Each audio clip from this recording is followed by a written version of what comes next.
Welcome everyone to the first of what we hope will be a series of roundtable discussions on green building incentives. We have a distinguished group of guests with us here today. First, I want to thank some of those who helped put this event together. Damon Doyle from Lexar Homes, which is a statewide home developer. Sonia Auclair, who's the Built Green Program Manager with the Master Builders of King Snohomish County. Barbara Whitlow is here from Olympia Federal Savings. In addition to that, we have a wide range of commercial and housing developers, custom home builders, affordable housing providers, realtors, as well as suppliers of high-performance building products and equipment. We also have several proactive green and natural builders who are already helping lead the way. Thank you all for coming.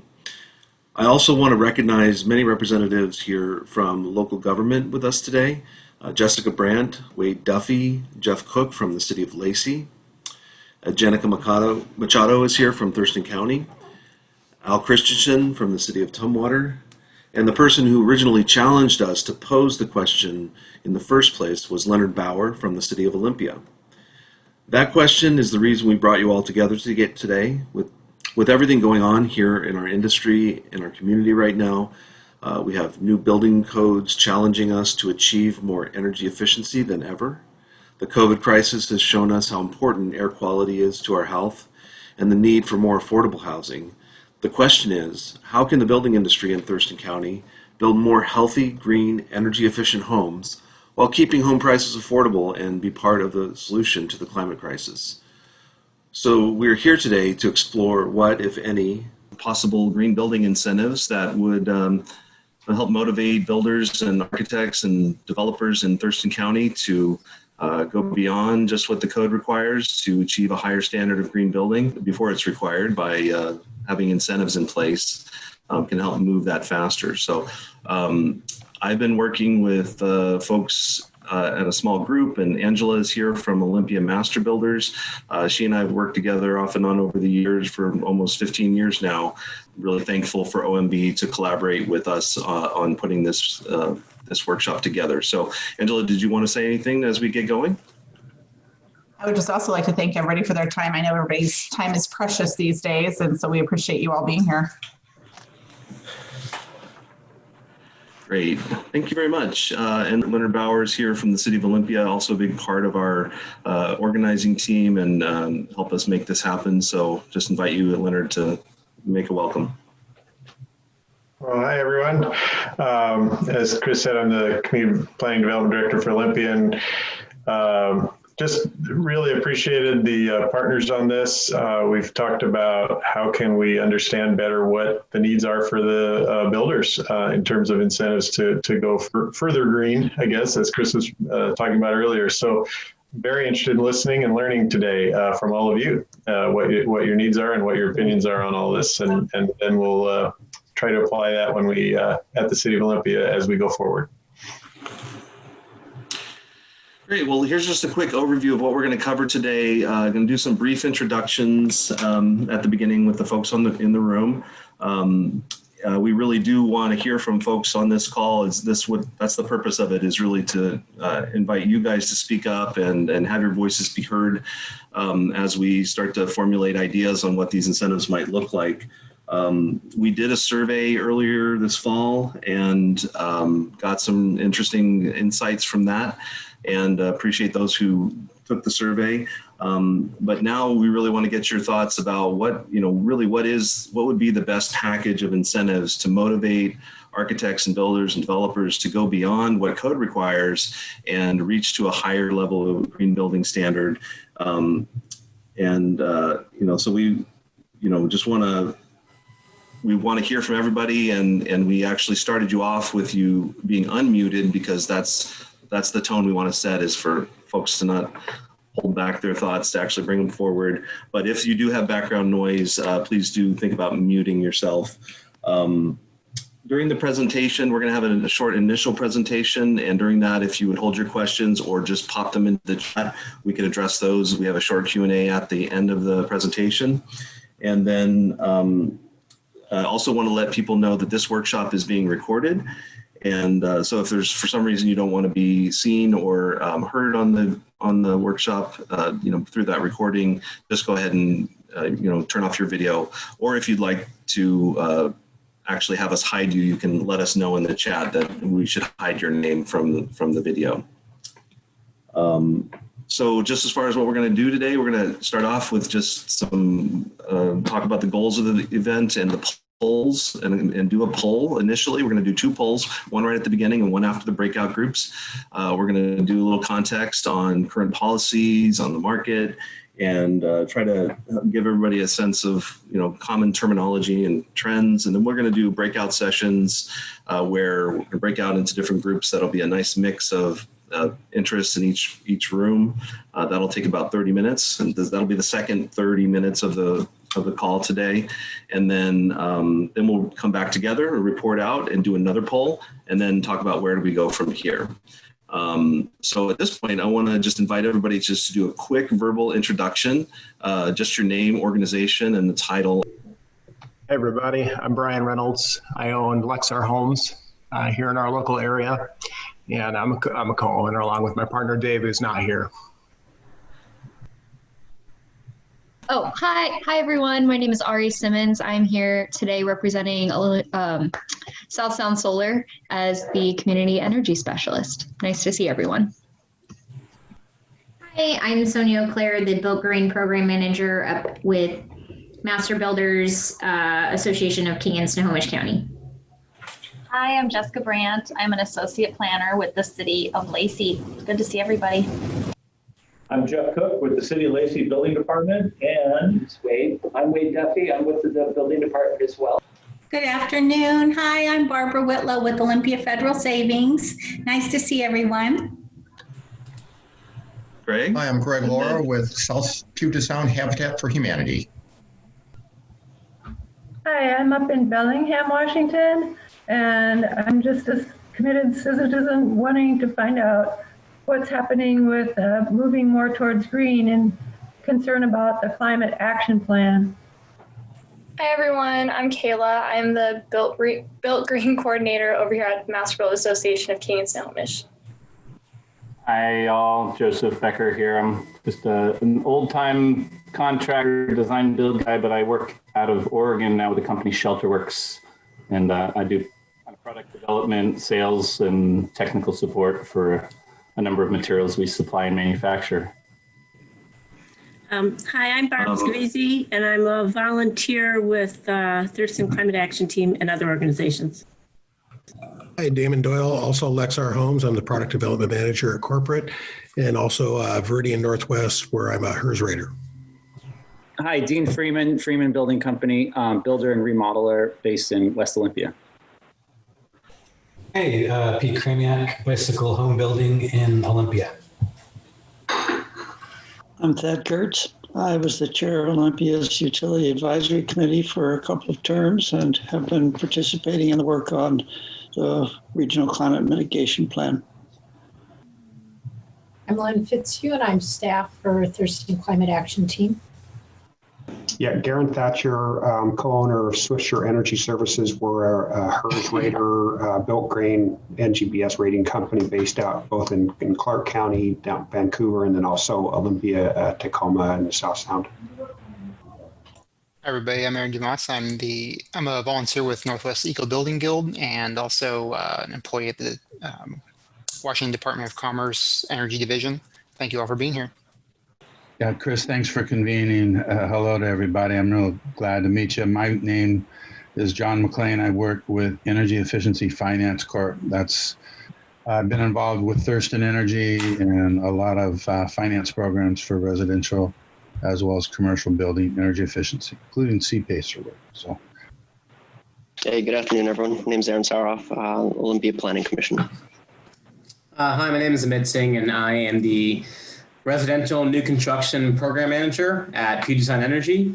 So that includes multifamily, single family, and manufactured home new construction. And we have rebates on the single family side and multifamily side for structures that go above code. So hoping we can help you guys with your goals to help more homes go above code. Hey everyone, Allison Osterberg with Thurston Regional Planning Council, and I'm the coordinator for the Thurston Climate Mitigation Plan. Hi, everyone. Beth Jarrett, Green Building Specialist with the City of Tacoma. Hi, this is David Gaw. I'm a board member with the Thurston Climate Action Team. I'm Wayne Olson. I'm a retired Navy TCAT volunteer and live in Lacey. Hi, my name is Ken Nelson. I'm with Panasonic. I have the ventilation and doing ventilation for multifamily, single family, as well as some of the HVAC for ductless heat pump programs. Okay, yeah, I'm Jeff Thomas. I'm with Old Growth Builders and Construction out of Olympia, Washington. And then Jenica Machado, I'm the Economic Development Manager with Thurston County. So thank you all again for being here. This is a great group, an amazing lineup of folks here. Let's see, I want to move on to the next slide and let's talk for a moment about our goals for today. So we really, our main goal here is to just kind of start off by creating a common understanding of some of the terminology and also set the context of what's going on with current code and policy, our local market for housing, and what are the opportunities then for green builders to help lead that. So we're going to set the context a little bit, but ultimately our goal here is by the end of the meeting, we hope to start to see a picture begin to emerge of what would be a good package of incentives that could incentivize green builders to go beyond code and toward a higher green building standard that might even approach a net zero energy standard. The cities are really interested in this because of what's going on with their policies, and they'd like to get some clear guidance on what that package might look like. So now's our chance to speak up and give them some input. That's our main goal. And some of the kind of questions within that are, what would be the main threshold? What would be the threshold or the starting point to be eligible for these incentives? Is it all the way to net zero, or is it maybe one of the less ambitious build green 3 or 4 star is where we would want to start these incentives. And then secondly, what sectors and strategies would have the greatest impact? So right now, for a few minutes, we're going to do a poll of everyone here and get some of your input. 3 questions here. Where are you from in the community? What types of incentives do you want to learn more about? Are you most interested in? And lastly, why did you attend today? So folks, take a few minutes to fill out those poll questions.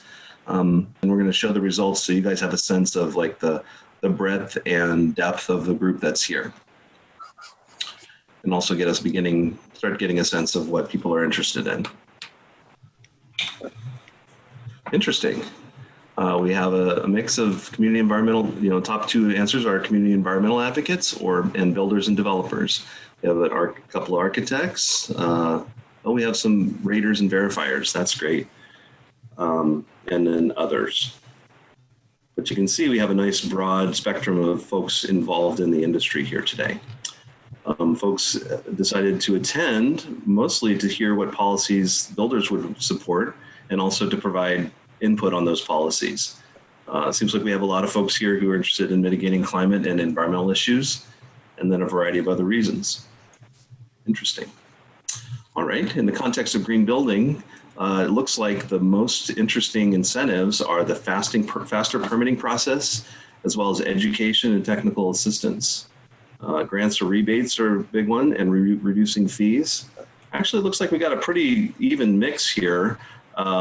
With parking requirements, density bonuses, and tax abatements coming and kind of bringing up the rear there. So that's some good insight, and that is somewhat consistent with the survey that we did earlier this year. So just to set the context in terms of our current policy, building codes, as you know, are ratcheting up and becoming more and more efficient. The new 2018 Washington State Energy Code goes into effect at the end of January or beginning of February, but this is all moving us on a trajectory that's set in state law. RCW 19.27 says that the 2031 State Energy Code has to achieve a 70% reduction in energy consumption based on a baseline of 2006. So 2031, the code will be 70% less energy use than 2006. And it also goes on to state that, we'll have zero fossil fuel greenhouse gas emissions by 2031.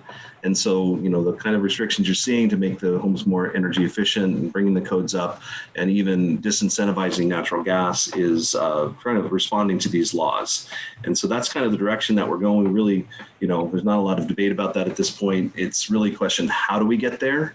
And how do we, make this move to a net zero ready energy performance standard, which is basically what 70% would be is really close to almost being able to achieve net zero, and also shifting to more electric technologies and systems in our homes.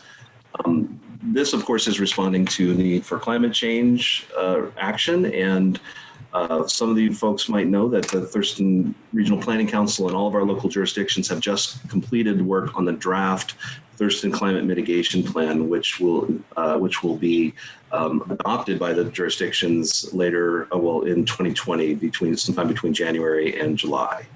Each of the jurisdictions will be adopting it. And as far as it goes with buildings, that's one of the major sectors the plan addresses. And here it talks about what the goals are that are assumed that are set in the climate mitigation plan. That in terms of electricity consumption, we're going to see about a 20% reduction by 2030, 30% reduction by 2050. In terms of gas consumption, similar 20 by 2030 and 20% less by 2050. But overall, we're looking to achieve 64% reduction by 2030 and 88% reduction by 2050. Now, part of that is because of our grid becoming cleaner, but still reaching those reductions of energy or electricity and gas consumption above where we're currently at is going to be challenging. And that's why those 20% reductions, because we're part of the way there already to that 2031 goal. And so we've got a little ways to go, but going beyond code is going to help us get those reductions. The plan also calls out incentives as a way to achieve those reductions, calls for permitting incentives, tax exemptions, land use incentives, technical assistance, some of the questions we just asked you. So this is all built into the climate plan, and it will be guiding cities as they adopt policies in the future. And this is really the impetus for this workshop, is that City of Olympia and other jurisdictions are going to be looking to implement some of these policies in the future, and we want builders' input on that. So if that's the law of the land and we're going to 70% less by 2030, what does beyond code mean? So most cities who have green building incentives in place, and there are many already, Seattle, Shoreline, many others, they often use third-party certifiers' definitions of what beyond code means. And so we have Sonia and Kayla here from Build Green program and Master Builders of King Snohomish County, and they're certifying statewide. For them, 3-star is about 10% above code, 4-star is 20%, 5-star is 30%. And they also have a net zero energy label and emerald star label that are or net zero. Obviously, some of our builders here locally are doing passive house construction, which is about 50 to 75% less energy use. And then the living building challenge is sort of off of this scale. It's the most rigorous standard in the world, and we would call that one net positive. So these are some of the certifications we could use to define what beyond code means. That 2030 mandate of 70% less than 2006 means an EUI of 15 to 25 per building. That's energy use intensity. Builders on here will know what that means. We can talk about it more later.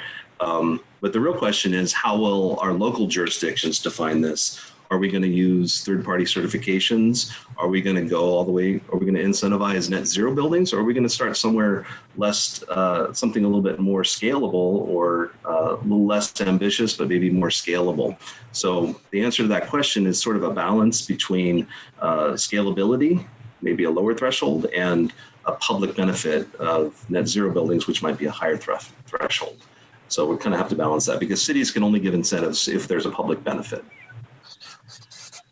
Why would a builder want to go beyond code? Well, some of you are already on here who are green builders who probably answer that better than me, but certainly it will help your company market yourself as a green builder, stay ahead of the code changes instead of constantly trying to catch up.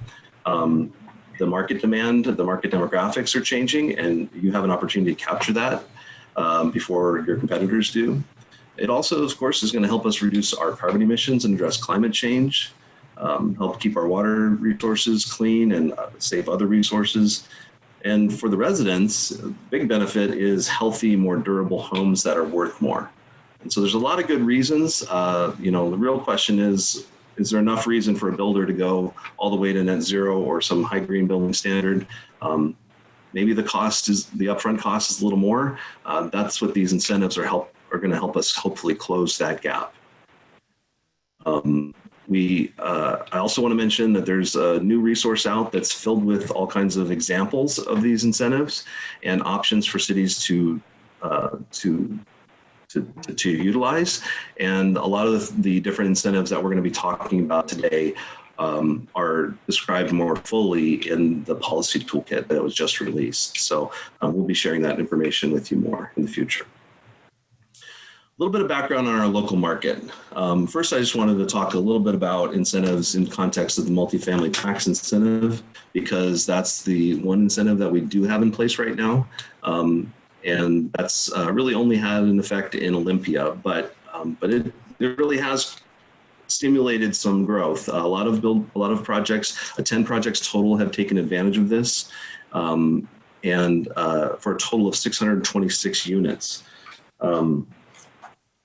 9 of those took the 8-year tax incentive, and then 1 project took the 12-year, which includes a requirement for affordable housing. So a little bit of background on this. JLARC, the state agency that is overseeing this, they did a study and found that this saves the owner of the property about $2,000 per unit on their market rate housing. That amounted to about $80 million in tax abatement for the project statewide. Now here locally, if we're talking about 626 units that are getting about $2,000 per unit, that's like $1.25 million in property taxes that we're foregoing in order to stimulate and incentivize this growth. So obviously it's working, it does cost us something, but it provides a public benefit of more housing available. That's how these incentives are designed to work. The question is, how much are we going to put into incentivizing green building above and beyond this MFTE? And Chris, how much, was there any sort of green building requirements tied to those incentives? No, there's not. I don't believe that the city of Olympia or any others have required that, but certainly with all of the investment that we're making in those units, in those incentives, it might be something we might want to require in the future. Here's this little slide talks about the tax exemption, and we want to think about this in green building terms. What is the delta that creates a change in the rate of return for the builder that helps them get over the hump of the cost of going beyond code? So this is regarding the MFTE, but eventually we'll want to have a chart like this for green building incentives. Just to set the context of how does this work, and what is the building market what's happening in our local market? I want to just kind of point out that all of the jurisdictions are seeing growth in the multifamily sector, and a pretty steady uptick in overall building permits issued. Lacey in particular, while they're only showing 249 there in the total and only 96 multifamily units, there's several additional projects that are already in the pipeline. At Lacey, they have South Bay Village coming on with 144 apartments. The Bradley Park subdivision has 80 single family lots. Griffin multifamily has 103 units. So those numbers in Lacey are going to be even higher than the 2019 numbers. So we're definitely seeing no decline in our local market based on COVID. In fact, maybe even an increase. And, that bodes well for the future. And it also kind of reflects the fact of the home sales market, that homes are selling faster. People are paying above the asking price. And so, what we're seeing here is demand is outstripping supply, but that supply is really trying to catch up. One thing we also see is the change in demographics, fewer local first-time buyers, and prices have increased 11%. So I think that's squeezing some of our local first-time buyers out of the market, but we're seeing an increase. Up to half of home purchases are by buyers from Pierce and King County. I want to turn this over to Sonia. She's going to talk a little bit about what this means and why these numbers are important. Thanks, Chris. So NAHB does a kind of green home survey to builders and realtors every 3 years.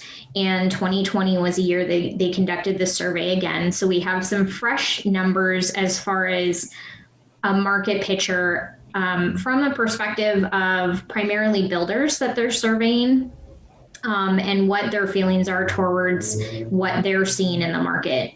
So in terms of market demand, customers are willing to pay more for green single-family homes, remodel projects, or apartments and condos. This has been fairly steady for the last few surveys. What this shows is actually that people are willing to pay more,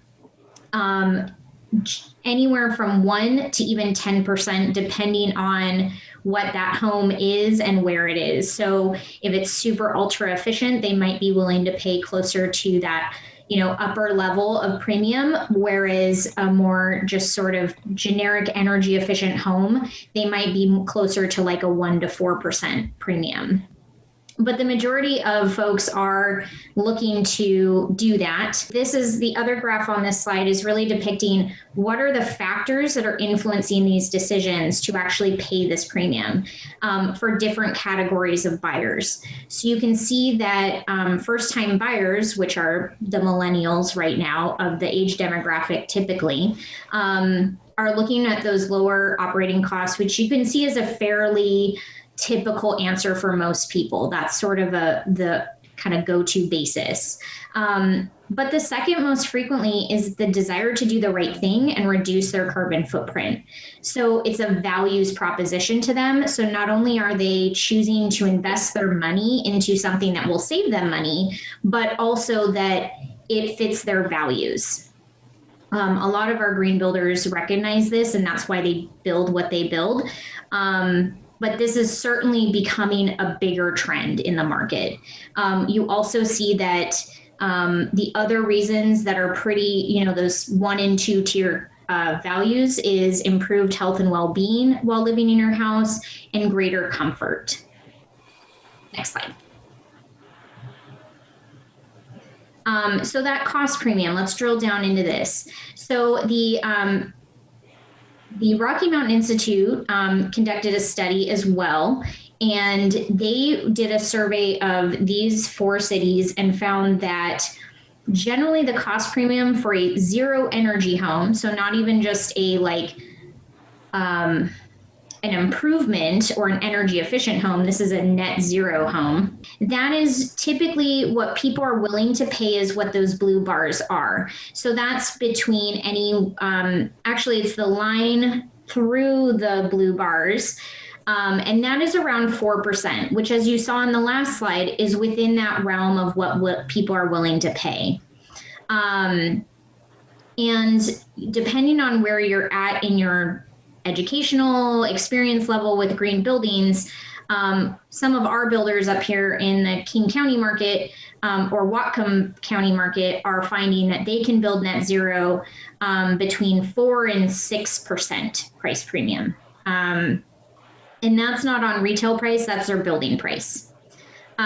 So this is sort of in line with what we're seeing here, which is that typically you're seeing maybe 6 to 7, it's hard to tell, 7 to 8% on this chart for a zero energy home.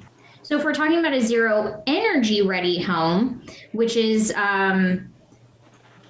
not net zero, but very high performing energy efficient home that could be turned into a net zero home if you added solar panels. the cost premium that they found in this study is closer to anywhere from 1 to 2.5%, which is very much in line with that 1 to 4% premium that we saw in that willingness to pay. And then and that's reflected here is that 4% willingness to pay in their study is actually quite above what the premium is for these style of homes. From a real estate perspective, the National Association of Realtors did a 2020 sustainability survey, and it backs up a lot of these other studies through the Rocky Mountain Institute and the NAHB by really showing that energy efficiency promotions in listings are very and somewhat valuable for people to distinguish one home from another. Another thing is that they are finding that the majority of clients are at least interested in sustainability if you talk to them about it or as a selling point. From a realtor perspective, they are concerned. There is about 19% of them that were surveyed that were concerned about misrepresenting a property by not understanding what those green features were or not being able to talk about them in a way that is educated or knowing about them. So disclosure of those green features. Another 22% said they were uncomfortable, extremely uncomfortable answering questions about home performance. Again, an educational point that we could probably address through some of these programs. And 46% found that solar panels do increase property value and are a selling point. The next question is, well, how do we communicate these features in a way that will communicate their value and actually get people interested in buying a green home over a what's like a code built home. So being engaged in kind of green building is certainly something that some homeowners are definitely doing and asking about, and it's trending, it's changing. That trend is increasing as we see from your report to report.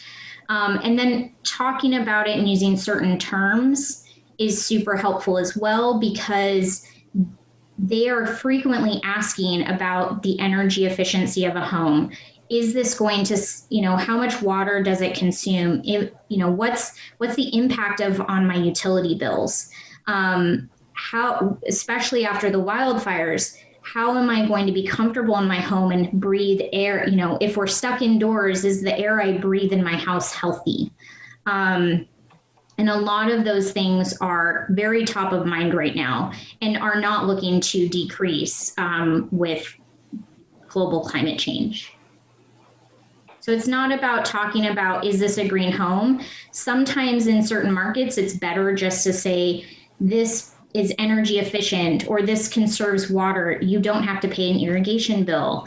It's definitely more along using certain terms rather than necessarily that sustainability, that green word. So then the other thing is demand. So as Chris mentioned, a lot of the new home buyers are coming from other counties. Also generationally, first-time homebuyers are coming from that standpoint of wanting to do the right thing, they are aware of global climate change and their impact and their decisions and how their money interacts with those decisions. So the other thing, the flip side of that, so that's the younger crowd. The older crowd are looking at, families moving back in with each other, multi-generational living. They may be aging in place, and having a home that they can age in and be safe and healthy in is also important. They may be also looking at this as how can I have a resilient property and get more income and more value out of my investment? And so that's where we're seeing ADUs and DADUs becoming really big. So retrofits, where a homeowner will retrofit their home and add a DADU on site, is really popular right now because they're getting more value out of that retrofit. And large production builders like Quadrant Homes are even prioritizing health along with more traditional environmental features. So there is a big push in some of those larger developers to address these issues. So we're getting back into that, terms for describing green features. It's no longer, certain markets, when you say a green home, they're going to be like, I don't care about green. But if you tell them that it's operating efficiency, long-term energy savings, low maintenance, high quality, that's where you're going to get that value, and that's that return on investment for doing those above and beyond features. The other thing that realtors really find helpful, and what other builders are doing as well to communicate that, is to use a certification program.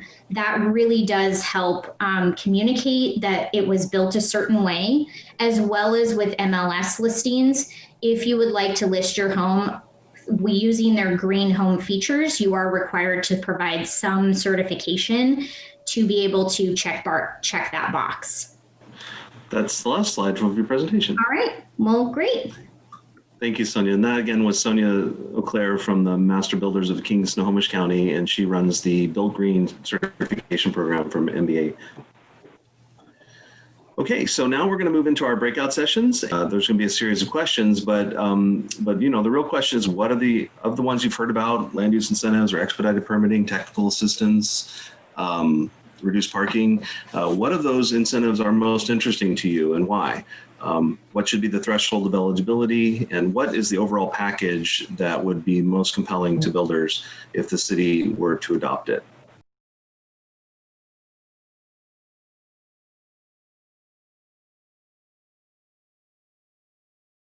All right, so Jeff, want to introduce yourself again really quickly and tell us? I'm Jeff Cook with the City of Lacey. I'm with the building department. And I'm Wade Duffy. I work with Jeff. I'm Wade, and I'm Angela White. I'm the executive officer at Olympia Master Builders, and clearly we have interest in this because we're always very supportive of incentives to programs like this, as opposed to mandates and things like that. But just finding ways to help our builders learn different ways to get to the energy code is another big interest of ours currently. So anything we can be learning is fantastic. Kayla, we'll turn it over to you. I'm Kayla. I work at Built Green. I'm the Built Green program coordinator. I think something for me is kind of like Angela. We kind of work with cities and stuff to how we can get our program into their city incentives. So kind of why I'm here, I want to see what everyone else has to say, not just hear the generic King County and Snohomish, is just what we always listen to because we're trying to push up there a little more with our program. So yeah. Great, thank you. And then Dean. Hey there, Dean Freeman. I own a small building and remodeling company here in Olympia, and mostly here just to learn more about what's going on, trying to kind of reconnect with, how to fold sustainability into my company more. So great. And Damon? Damon Doyle, Product Development Manager for Lexar Homes. We're a high-performance builder. I also own Viridian Northwest. We're a HERS rating company, and I'm former president of Built Green Washington. Great. And then Joseph? So I for ShelterWorks, I manage 6 states of really innovative, high-performance and healthy home supply chain, and work with a lot of architects and builders with ShelterWorks. And we make a ICF system, a composite ICF out of recycled wood pellets and cement. But I also do design, and I did design build in Olympia for 15 years. But one thing that I'm really excited about here, just because I've been pushing the envelope on innovation for a long time, is in California, there's so much bureaucratic red tape to get anything innovative through the building departments. It's completely different. People are bailing California just to move up here because of the bureaucracy. And they're moving to Idaho and Montana too, but there's some really innovative things where they're outsourcing to third-party plans review people, both disaster relief as well as high-performance home. And so I'm really excited about how maybe we can look at that streamlining the process part of the incentives, like for both a healthy, high performance, fire safe home, but disaster rebuilding and green building all in one. We just need another office, Jeff and Wade. We. Well, thank you. And then Aaron. Yeah, hi everyone. I'm Aaron Dumas. I work with Chris at the EcoBuilding Guild. I'm been interested in green building, and it ties in a lot. I've worked with affordable housing before, and there's a pretty big economic case for encouraging green building and how that can help economic development in across the county and all the jurisdictions here, and among its many other benefits to the climate as well. Great, thank you. And then Tyler. Hey guys, my microphone wasn't working earlier. Sorry about that, but yeah, I'm here with Vine Street Group. We are an Olympia developer and builder, and yeah, really, I'm just hoping to learn from you guys and more about the new energy code and how this also affects financial pricing, especially of housing prices. My wife and I just bought our first house, and I am curious how all these things, not only affect the environment, but the affordability of housing, which seems like it's getting harder and harder to achieve.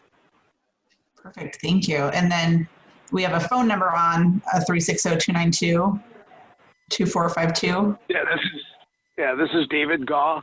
I'm a board member with the Thurston Climate Action Team, and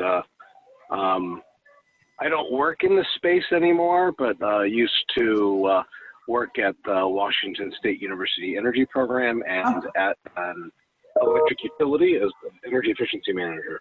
Okay, wonderful. I'm just interested in supporting the climate effort and trying to ensure that we tie this into our building practices and awareness and education in our community. Great. Alrighty, so we'll just get started right into the question that we're breaking out to talk about was the what incentives are you interested in and why? And the list that you guys saw earlier, let's see. I'm trying to think the best way to share that because it tells me to share the screen, but it's in a Word document. So land use, I'll just read through them. Land use in what circumstances would density or height bonus be valuable? Reduction of parking requirements was the first. Expedited process, other than building permit response times, but other parts of the process. Actually, you know what? Do you want to jump in? Let's talk about land use a little bit, and then the density or height bonuses. Would that be valuable? And maybe kind of discuss that. Anybody wants to jump in and talk about that a little bit at all? Most of what I do is a single family, single site stuff. So there's really no incentive there for the work that I perform. Okay. Anybody else have a different opinion on height bonus? I know your multifamilies probably would, and that type of housing, but yes, your single family usually that's not a. What about parking requirements, Damon? Is that ever anything you guys run into? No, because most of ours is it's urban area, or not urban, but suburban and rural. Okay. And anybody else? Wade, actually, with you guys at the city, are you seeing people coming in and asking for any of that density or height bonus? But that would come from the planning land use side. We're on building and fire side. Like Damon said, from time to time you get questions where there's a little bit of like somebody's at an ADU and there's just one garage, approach, driveway, and parking's tight, and they ask if they can park parallel to the road that that fronts the property. Mm-hmm. Other than that, we don't see much. Okay. Great. So I'll move on. Expedited process was the next one. So other than building permit response times, what other parts of the process slow you down as a builder?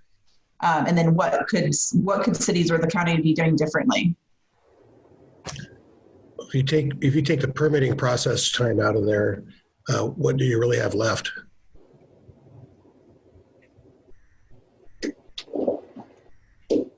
That's I mean, I suppose, yeah. Wade, what's your guys' typical turnaround right now for a single family permit? For a new single family, it goes through a couple departments, it's sub-departments, it goes through planning, it goes to building, it also goes to stormwater. So, and they're not concurrent because if you get the trickle down effect. So it could be 2 weeks for first comment or approval, 2 to 3 weeks. It used to be a little quicker, but the regulations that we're getting, the regulations are causing it to extend out. Now, when you're talking about a remodel addition, those can be 1 to 2 weeks, even a week or less. Yeah, I think that when you're in the Seattle or King County area, expedited permitting is a valuable thing, but you stretch down to Thurston County in our areas, and it's not, the permit time is not really, what are you going to do, shave a week off perhaps? Mm-hmm. I have a question. Maybe Jeff and Wade, but if anybody else. I hadn't seen projects in Oregon in rural areas get outsourced to a state, kind of state permitting entity in the state of Oregon, where they cover jurisdictions that don't have the capacity. Maybe they don't know ICFs, maybe they don't know straw bale, maybe they don't know this. So it's actually a very neat thing to see some of these state offices kind of play backup, I guess, to local building departments that don't have the capacity. But I'm also seeing in California, similar with disaster and fire rebuilding areas that are just like so swamped, they're never going to be able to review all the new permits.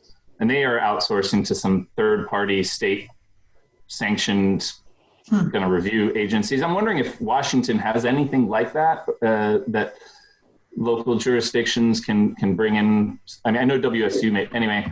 There are third-party inspection and plan review agencies for sure. There's several in our state. And using them, a lot of jurisdictions do use them from time to time, depending upon like a commercial project that's highly complex or short staffing, or like you said, an emergency response to a disaster. We're open to that. We've done that in the past. There's a problem a little bit, I feel a little bit, as being the building official and fire marshal. When you do that, there is a downside to that. And that downside is twofold. One is you've got somebody that's outsourced, that's not in your building, that's answering questions. You don't know what their bedside manner is, if their customer service skills are up to speed. You're taking it on word and a resume that they handle their business like we would want them to. And then secondly, you've got that institutional knowledge of that approval that's external to your facility. So if there's any questions in the field, our internal staff has no knowledge of that building, especially in commercial. And so then during construction, and then also to the institutional knowledge you do not accrue and keep over the next 20, 30 years is lost. Right. So there's trade-offs there when you're talking internally about the institutional knowledge you accrue by doing a plan review, which is huge. Because I mean, at any time, Jeff and I could pretty much talk about any commercial building in this city almost flat-footed, because we handle those things one by one. And the residential, we're very up to speed on those. So there's a downside, but third-party review is valuable. Mm-hmm. Yeah, it was fascinating to see one permit in Sonoma County breeze through on the back of a resiliency initiative that was third party for a fire rebuild. And then the same jurisdiction had a major problem with a very similar design with the same innovations. And they didn't even know it was permitted already last year by the third party like you're talking about. It was it's very inconsistent, but I did see the value in it as well. So yeah, I was just curious if it was something that could be an incentive or not to have this. I think it's a fantastic thing when new technologies are presented to us. We as a team here at the City of Lacey engage all our internal stakeholders so that we accrue that knowledge and walk side by side through the review and that accrual of knowledge, so that if I'm down or Jeff's gone or whatever, the rest of our team has already done one or done several. So we're not like one person learned about that new technology. We don't want our whole team to engage in that. That's our philosophical approach. You know, similar to that, as the energy code tightens, it's kind of like what we saw 15 years ago when most plans were turned in prescriptively, and now they are, now almost everything is structurally engineered. Do you see a point where the energy code could get complex enough that it's becomes a burden for your plan review and field inspectors? Yeah, can I talk to? With residential, we're not at that point yet, but with commercial, they're going to require a total building performance analysis. And I think it's going to be tough for small commercial. It's going to require engineering firms that are familiar with that process. So commercial, yes. Residential, not yet. So. Okay. All right. So does anybody else have any input into the expedited process? Dean or Tyler, if you have anything you wanted to add? Like, if not, we'll jump on to the next. I haven't had enough experience, I guess, to really speak to that. What I would say, though, is that based on some of the detailing in the field that I've done for high performance and not necessarily having that institutional knowledge of how those things come together from the inspectors, like we're kind of in teaching them that I think that there is some synergy there that we could build upon and say, like, well, these are details that are going to be coming through the pipeline more and more, and having those conversations with the municipalities is going to be useful. So there's no hangups at inspections and permitting. Okay. Oh, interesting. Yes, I agree. Yeah, because with the new regulations, not making sure everybody's on the same page is always helpful. So, okay. So moving on, the next one was technical assistance, and so if that was an incentive that would pique your interest to be building greener projects, what areas in technical assistance would be something you would need, and would you take advantage of that? So that was the next one up on the list. I have an idea that I thought maybe Damon could respond to this. I don't know, but I've always imagined that the building department could be that support on that energy modeling side. If you're as a HERS rater doing something, a lot of people don't do HERS rating, but could the building department, as technical assistants or with maybe a third party agency that works alongside with the building department, plug projects that want to go an alternative route, whether it's component performance or energy modeling, and have that be part of the permit fee or something like that. Yeah, I can't see it as getting to a point where jurisdictions would be hiring a specialist to do that, but they certainly could have a list of resources. I don't even know if it'd be appropriate to couple that with the permit fee. That'd be the same as saying, hey, you can use our structural engineer. Yeah. I think it'd be really cool when we final off a brand new house or a house that's gone through a significant upgrade, where if there's a third-party technical expert, if it was above and beyond minimum code, energy efficiency and whatnot, that they certified that it was an approved third-party agency, certified, an outline of what this house entails at above code, and then we, with our final approval, could put that with the certificate of final inspection. And commercial, it's called a certificate of occupancy. And that can go with the building. Now, if somebody changes it down the road, you'll know. A piece of important equipment, when it's time, when it dies, it's changed out a lesser brand, you would know. But the building itself is, these certain components are part of this building. And so it's almost like, a Carfax, if this car's been in a wreck, but it's the opposite of that. It's a certificate showing that it's worth this extra money. And that's a drum I've been beating for a while. I've testified in front of the Code Council, and it fell on deaf ears, but the IECC has included a performance pathway over the last 2 code cycles. You hit a certain HERS number and you're deemed qualified. So rather than going through a checklist of 27 items and trying to get your 6 points, you just hire a HERS rater, they do energy modeling, and then they go out and physically inspect all of the items twice, once at installation, once at final. And, they carry liability, where if they're wrong, they can get sued. They have to be insured. I would like to see the market go that way. I think we're getting to that level of complexity. Well, and for me, fire safe housing is just leapfrogged in front of health and energy efficiency in a lot of projects that I'm doing, and they're all built to last for hundreds of years and be fire safe, but then there's no comp there's no way to value that on the open market.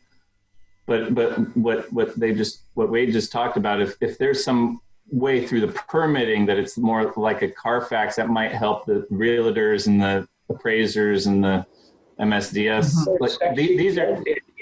It'd be like a spec sheet, like your car's got, if you're buying a car and it's got all these options, it's certified that it's got options. Well, it's a different asset class, and we have a lot of different asset classes when it comes to building, but yet they all get lumped into the similar square foot commodity value. Yeah, that's a great idea. It's a really good idea. I think the original point was, could the building department be a resource?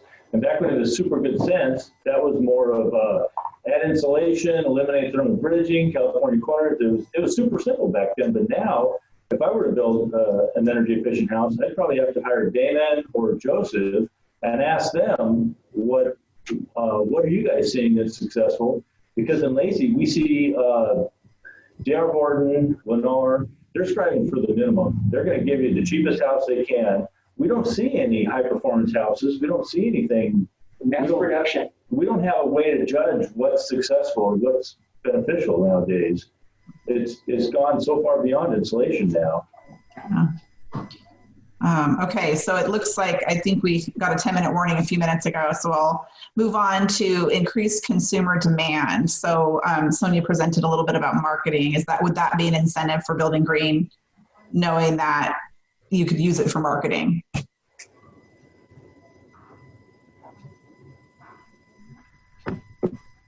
You mean educating the consumer?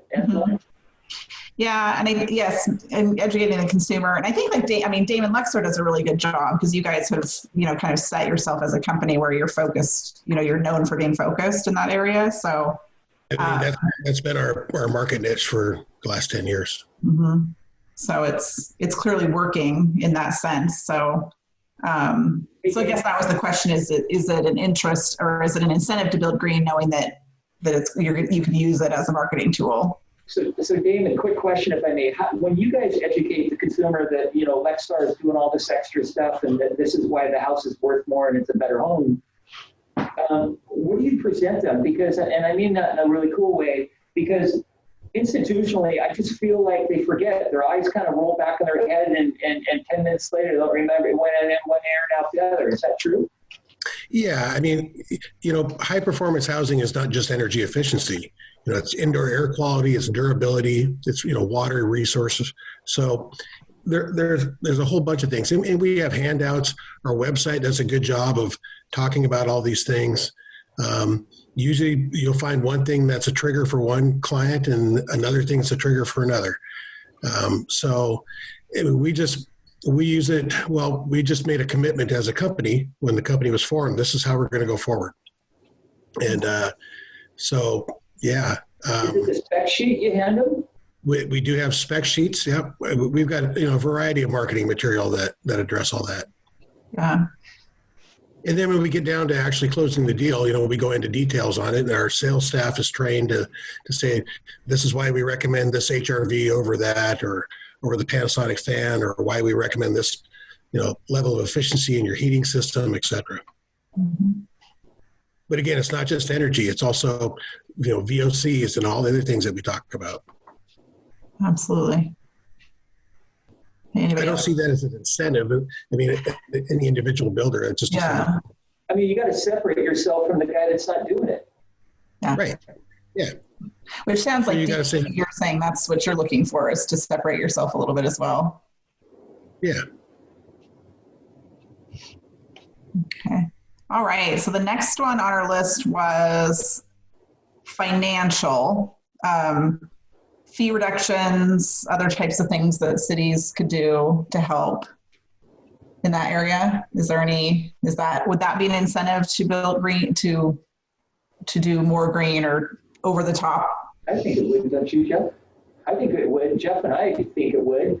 I mean, what's a permit fee now for a new single family, like $4,000? I mean, not counting public works connection fees, something like that. About $4,000. I mean, this would be through council action, of course. But I mean, if you're spending an extra $3,000, on upgrades if you could get a permit fee cut in half.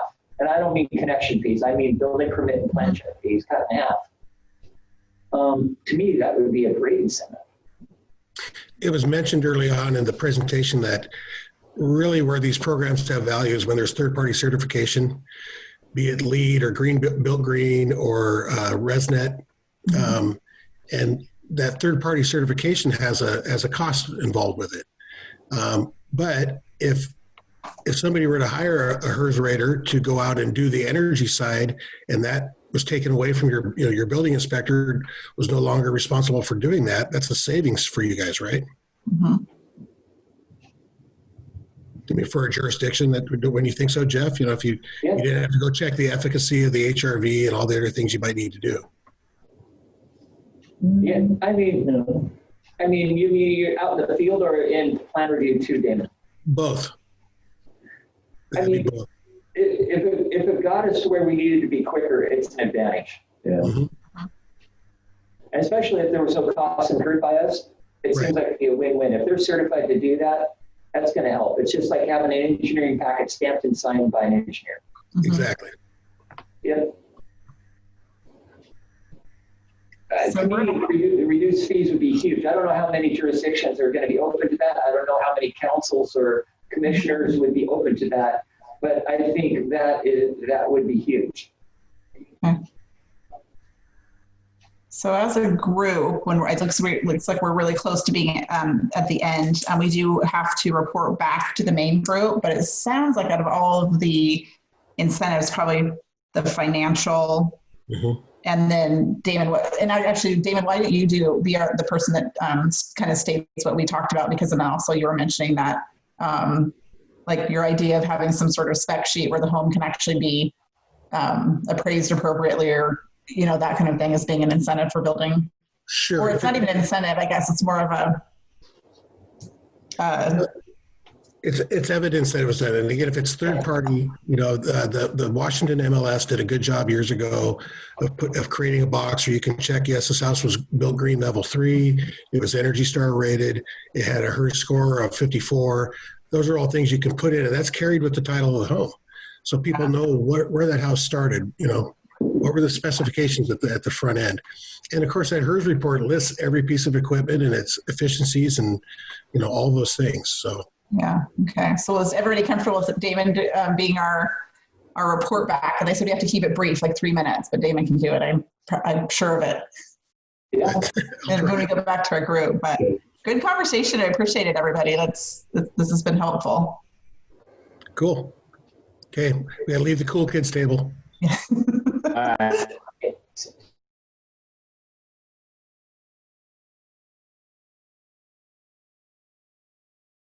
That's started.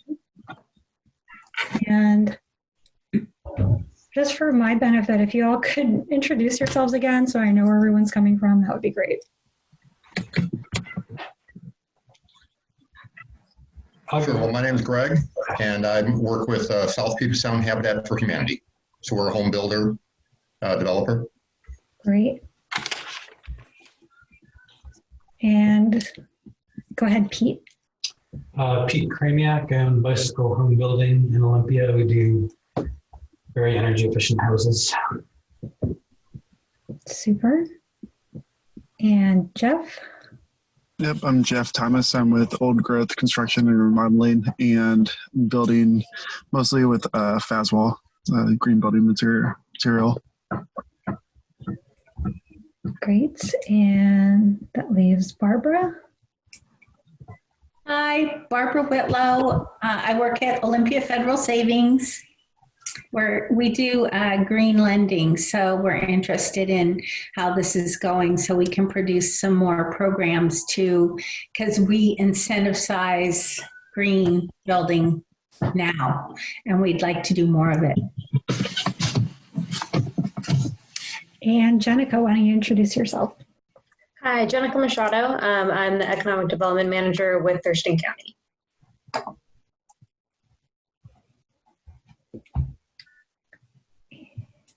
Okay, so we have about 30 minutes for a discussion, and I know that was a great lead in from the presenters, setting the stage. And we have a whole variety of things that we should address. But the main question is for builders, and I think, Barbara, also from your experience working with people, what types of incentives would be interesting to you moving forward that you'd like to see in our local markets, and why? And I think also we can drill into what those are specifically, but also maybe what incentives would you think maybe you'd be less interested in, or might not work for some reason. Does anyone have any just thoughts just off the top of your head around that area? I'll go. I think I'm noticing in my own life and with my clients that actual incentives where they get a check or have like a huge discount for their loans, like with the Olympia Green loan, I feel like those are impactful and kind of memorable for folks. I just got the freaking huge check from PSE for my solar panel incentive. And it's so thrilling. I feel like it's like Christmas. It's like almost $2,000 for last year's solar incentive thing for the panels I put on a few years ago. And I've been getting those every year for the last few years. And it's just kind of thrilling, and it's tangible and impactful. I feel like a lot of the discounts just kind of go unnoticed.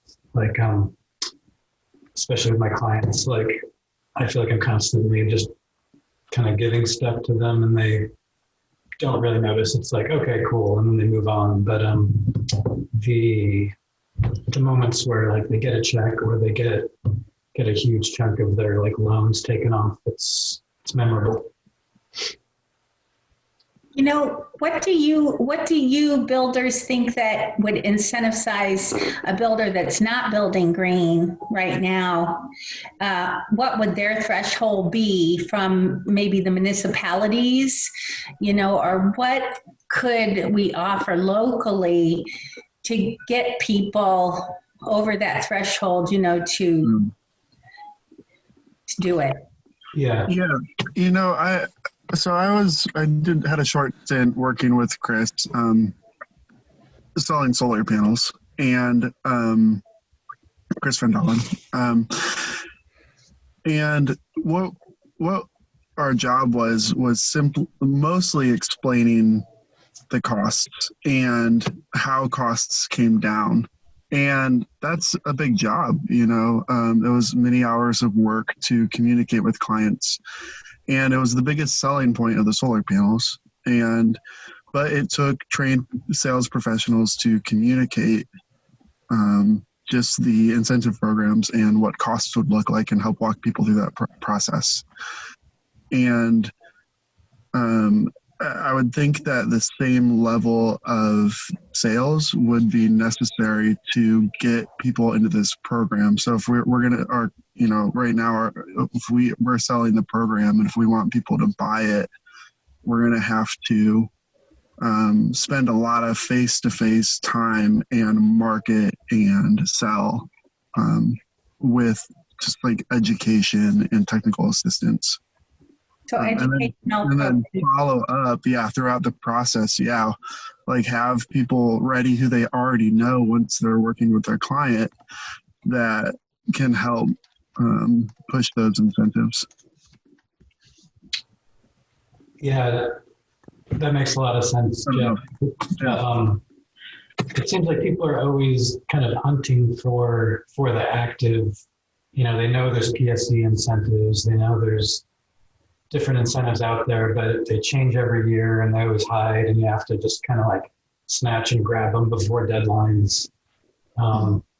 So having like really clear, probably advertising, to the public that they're there and they exist and they're easy to attain is probably a component that's kind of missing in a lot of the incentives, I think. So education for the public to create more demand, and then education for the builders to show them the benefit, what's available? Yeah, honestly, the clients are so knowledgeable in general these days. Everyone I talk to has already internet researched, so many aspects of what's going on. So it seems like if they track down their incentives and it's easy and they're, they already know about them before they even meet the builder, and and then they can just fill out the stuff and then get the benefit directly. I think that's better. The builders, at least in my case, I'm just always busy, and if there's some weird paperwork thing to file, to fill out for a client that I have to send back, it's one of those steps that it just feels like I have to write a college term paper or something. I never have time, So I think getting the the public and the clients, making it easy for them to grab their incentives, just have the builder sign off on it or something would probably be smart.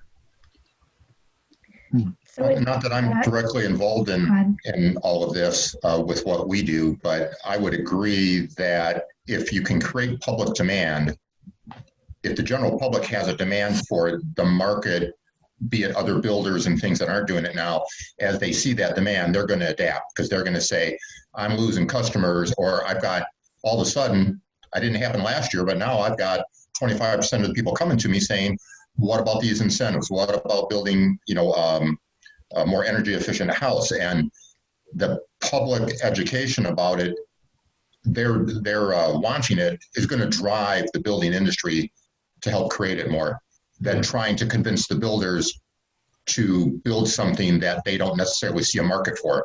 But when they have more people walking into their office asking for it, they're going to naturally educate themselves and change their building practices to meet it. I would agree with that. For Habitat, we build a pretty efficient house right now, and we have for a number of years. Because we've been building, because of the grants and things that we get to build low-income housing, we have to build to the ESDS, the Evergreen Sustainable Development Standards, which have always required above code energy efficiency, insulation, window glazing, blower door tests. So those standards have always been a little higher, not to the point where it's a zero ready home, but it is definitely a more energy efficient than what code requires. So it's great for us to be able to get our partner families into a more energy efficient home, something that's that's built well, something that's going to cost them less in utility bills to live in.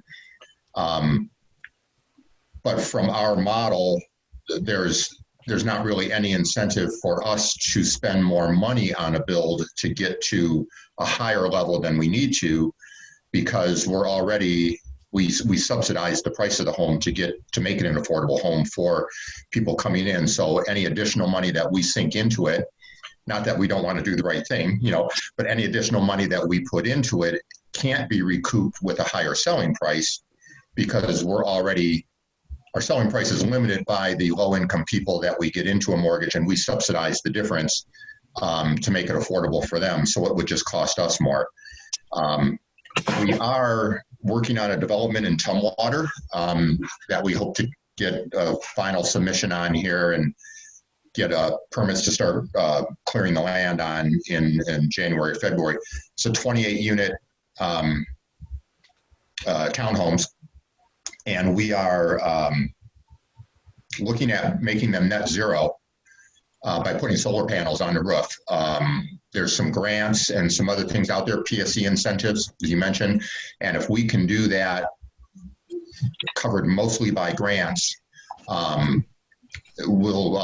very exciting for us that we'll build a net zero community, a 28-unit net zero community with solar panels on the roof.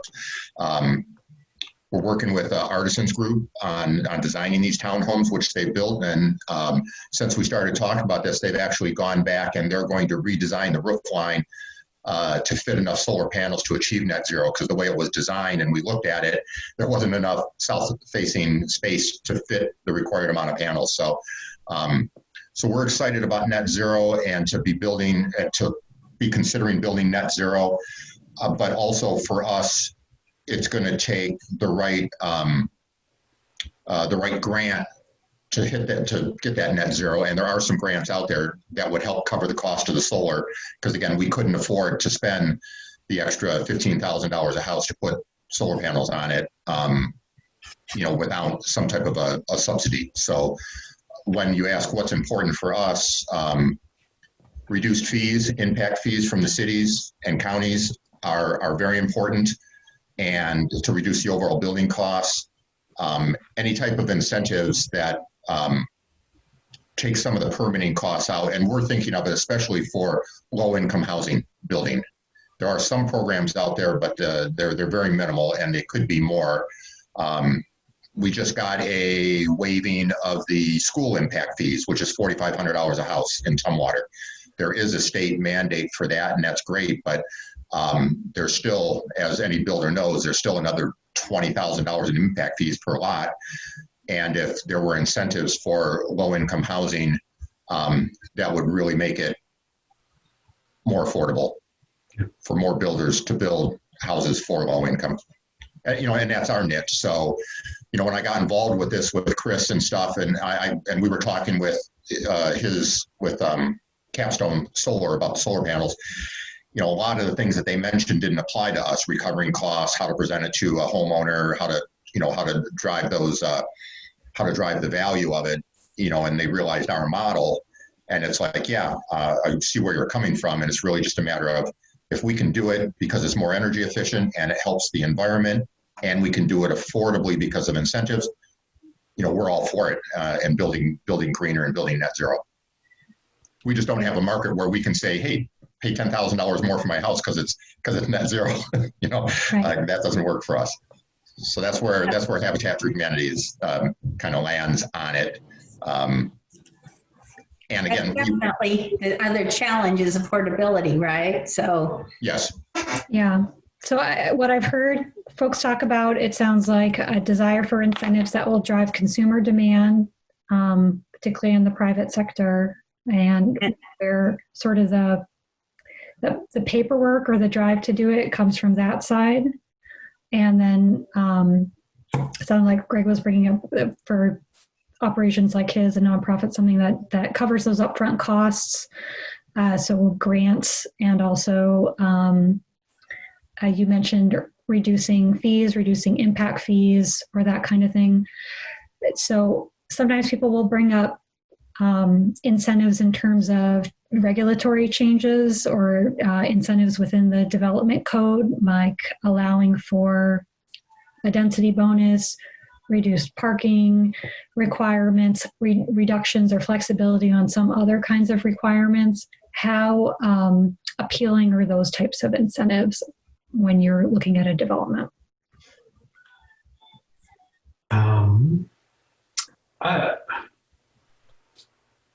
I guess my feeling is that those exact things are, at least in my world, usually, like Artisans Group usually designs the stuff I'm building, and that's sort of more on their plate. They're the ones kind of dealing with the permitting and the density and the water runoff and the parking.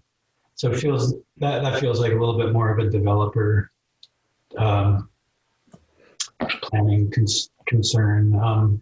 When I have to deal with like trying to find extra parking, it feels like I'm going back to like communist Russia to get a loaf of bread or something. It's like, I don't know, I just hate dealing with those sorts of items because it's just so deep into the planning world. Kind of a long-winded answer, but I guess it's less of a builder thing and more of a planning thing. What do you think, Jeff? Yeah, I hope to, my goal is to end up developing single family houses, existing houses, into multiplexes. And so density bonus is really important to me. And I think there's I know a number of green builders, and I'm working with a couple, some who are in this meeting, and we are looking to densify So regulatory changes can really help. I also, actually, I'm not going to go into that. So that's all. Okay. Yeah. Do any of you, have you taken advantage of any types of tax incentives, or are those appealing, or does that get into some of those paperwork concerns that it ends up being more difficulty to administer than it's worth?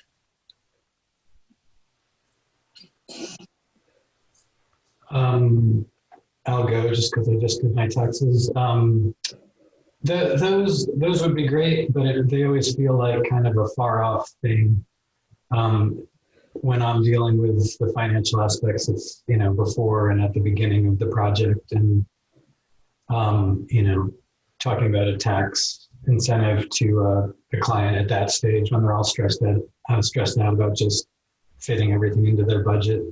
It feels just sort of like a faraway thing that, maybe it'll happen, maybe it won't because of some of their other tax issues. So for me, I think the more immediate incentives are more appealing. And Barbara, do you have any thoughts about that from your experience, kind of what things help drive behavior in terms of financial tools? Well, definitely from the builders I speak with, it's that we need to create education. So one of the other things when you were mentioning the list of what we were looking at was definitely educational programs to create the public demand, I think would be important, because every builder I speak with that's not currently building above code says that, not every, but many say that their customers aren't willing to pay for it. And personally, I don't think that's correct. I think that people would be willing if they knew the benefits, right? They knew the long-term. Yeah. And the other side of it is the builders, it's hard to change, right, from what you're doing. It's hard to slow down in this frenzy market that we have. Slowing down to learn a new way to do something that's more energy efficient is tough. So right now they're scrambling to, there's classes because the new energy code's coming up February 1st. So they're all struggling just to try to meet that. And it's a challenge for them. I see big challenges. So that's the other side of it, learning something new. And as Jeff mentioned earlier, his experience with selling solar, it takes a lot of training to be able to explain to people too. You're not going to have just your average builder who's not a salesman, or trained salesman, be able to convincingly present to a customer the reasons why they should spend a little bit of extra money on it, if the customer's not already inclined to do it, because they're probably not a trained salesperson and they're not going to use the right words, and it's a lot of effort, to try to sell people on things, and especially with the demand that's going on nowadays, when you've got people knocking on the door and, you can't build things fast enough. I said, so a lot of that comes back to that education piece, but to try to rely on the builder to do that selling to the public, that's probably not going to happen because they're busy building and they don't have that selling skill set. They have a building skill set, and getting the job done and the permits and the million things that it takes to do that. Right, and knowing how to properly articulate to support that argument. Yeah, you're correct. Right. And that might have to come from an education to the public standpoint, like we were talking about earlier, to create the demand, to then get the builders to want to change because they got a lot more people coming to them demanding more energy efficiency. What I'm looking at, hoping to support and fund educational programs. And that's where I want to know where to go to do that, the public, because we did appraisal education, and that was a crucial piece, because if you don't get the appraisers on board, you're not going to get the valuations to be able to fund the project. So I'm just looking at what avenues. Jeff, go ahead. Sure. Yeah, I wonder about hardware stores, lumber stores, where I've never seen a single brochure or anything about a green energy efficiency program at Hardell's or Bayview Lumber. And maybe even looking at training some personnel there. So when you're buying lumber packages, that people are being, informed about that type of thing. And they also, those places aren't even stocking high quality weather wraps and good, quality tapes for the most part. And so that's a problem too. Making sure they carry the materials that folks need. I know that that's been a concern. Yeah. Jeff, I was thinking the same thing, and it kind of ties in with Barbara asking about how to incentivize builders. And like, there's some of us that are, kind of obsessed with the green products and stuff, like you and I. But there's a lot of the old school guys that, just have their way of doing it. And that was sort of my exact thought, was if there was a way to, corral some kind of incentives into, like, there was recently a pretty good incentive for buying zip sheathing and tapes, right from Zip. And I've been using it a lot at Bayview, but no one there seemed to know about it. And none of the old school guys wanted to pay a few bucks extra for, a different concept, a different kind of plywood that, that kind of takes care of two jobs at once. And, but I've used it twice and, like, saved $1,000 on each house. And it's one of those examples of like a exciting, compelling, quick thing that would attract builders if they were just at the counter and, like, save $1,000 on your next house and get better quality plywood that eliminates the need for an air wrap. It seemed like it'd be pretty easy, and it might be the kind of thing that pushes people in the right direction. Do you think like a green products little, not a workshop, but I know that Small Planet, they were doing workshops and education. Small Planet Supplies, they do green building materials. But do you think if the regular stores, if we got them together and they did a little, I don't know what I'm trying to say, trade show of their products, like if we had something like that locally? Yeah, there's so many green building products, and they're all trying to get in front of people's faces to, to show them off. So yeah, I was just thinking about Small Planet, and maybe I can't solve their model, but maybe it's more like a store, because they have all the stuff that Jeff and I need. They're just kind of out in the industrial park, and so it's probably just Jeff and I, and two other people seem to know about them locally. So I just want to do a time check. I think our time together is in a breakout room is almost over. So I want to make sure I got a kind of a summary of the things. We'll do a quick wrap report out of things folks talked about. Would anyone like to be a spokesperson for things that came up in this group? Basically, what are the incentives you're most interested in, and why? I heard a lot about education to support both consumer demand, and then for builders for how to use those. Some around financial incentives, but that are upfront, so you can see the return right away. And I noted down more of the details that we can have in the notes as well. Those seem like the big areas. Some interest in land use, regulatory, reducing impact fees, that kind of thing. Yeah. I nominate Allison just because she has the notes, and you're already summing it up so well.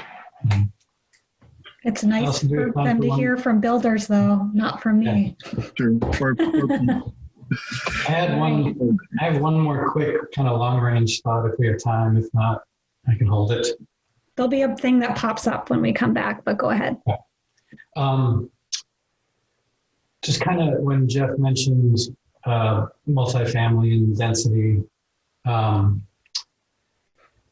it got me thinking about, that's what I'd love to be doing. I'm just on a carousel of kind of building single family homes, and it kind of ties back to the public education and like educating them about, certain building products or just little incentives are cool and helpful, but we really need like a bigger, slightly more radical push to get people really thinking about the bigger picture and issues. And I mean, maybe it's time to try to hit people over the head with kind of the more serious issues that are driving this.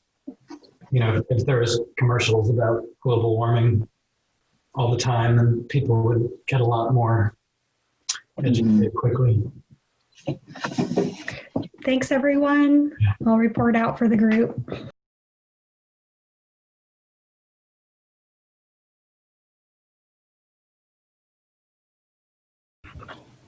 There we go. I'm Jessica. I'm with the City of Lacey. I see. Okay, I've got Lynn, Wayne, Kirk, Amit. Did I say it right? Amit. Oh, okay, Beth and Aaron. Okay, great. Well, we have about, what, Chris, 20, 30 minutes? What'd you say? About 20 minutes, yeah. Okay, 20 minutes. Well, I'll just start with a really general question. How about that? Just what incentives are you interested in and why? And if someone has something immediately, feel free to just jump in. If there's a lull, just kind of make my way around our pre-members here.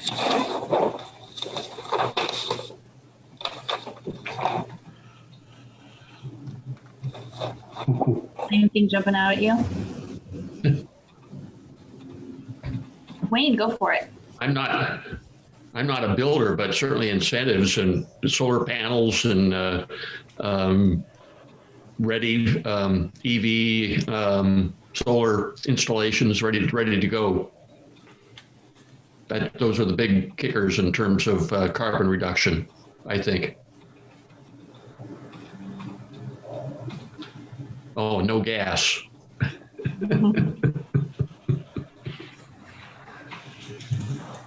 So maybe I'll just say a couple subtopics with either land use, process, technical assistance. Are there certain things that any of you would think would be your most, most important incentive to you that local government could provide?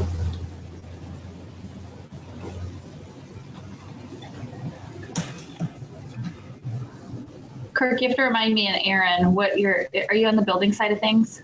Construction side of things?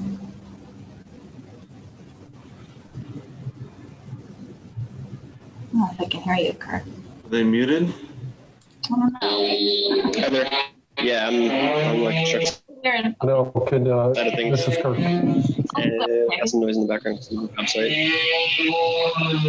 Cool. He's obviously on the construction side. You've got construction going on. Sorry. Okay. Okay. Yeah, builder and also on the planning commission. But I'm going to be mostly listening. Okay. Because I'm curious what ideas people have. Sure. Kirk, do you have any thoughts? Yeah, by the way, I'm Kirk. I'm the owner of South Sound Solar here in Olympia. And so, we're doing lots of solar installs, which is great. I've mentioned before in other forums, I'm really looking forward to the paths that are being developed or are soon to be implemented, including the new adoption of the new energy code, including the possibility of PACE, which is property assessed for clean energy, having a loan program through the county. But interestingly, I am not an advocate for making every home necessarily solar ready. In our area of the country in Western Washington, if I was to do an estimate, I would say it's probably less than 10% of houses in various sites that really can have solar under current construction. That could increase with better zoning and orientation. But, you know, to go into a development, for example, where they're trying to keep trees in a forested area and a green pathway, you know, it doesn't make sense to put solar on roofs where it's not going to work. So, but the big ones are, yes, I do believe that more incentives would be good, and I'm really looking forward to when the new energy code goes into effect. Yeah. And I'm here with the mask on, unlike some others, because I am in an office environment, and we got other people in the room. Got it. Yes, I'm at beautifully lit City Hall right now. So. Okay. Beautiful. Well, thanks, Kirk, for that. You're welcome. Other thoughts, Lynn, Emmett? Well, I just wanted to ask Kirk, would it help to have incentives for orientation of the building?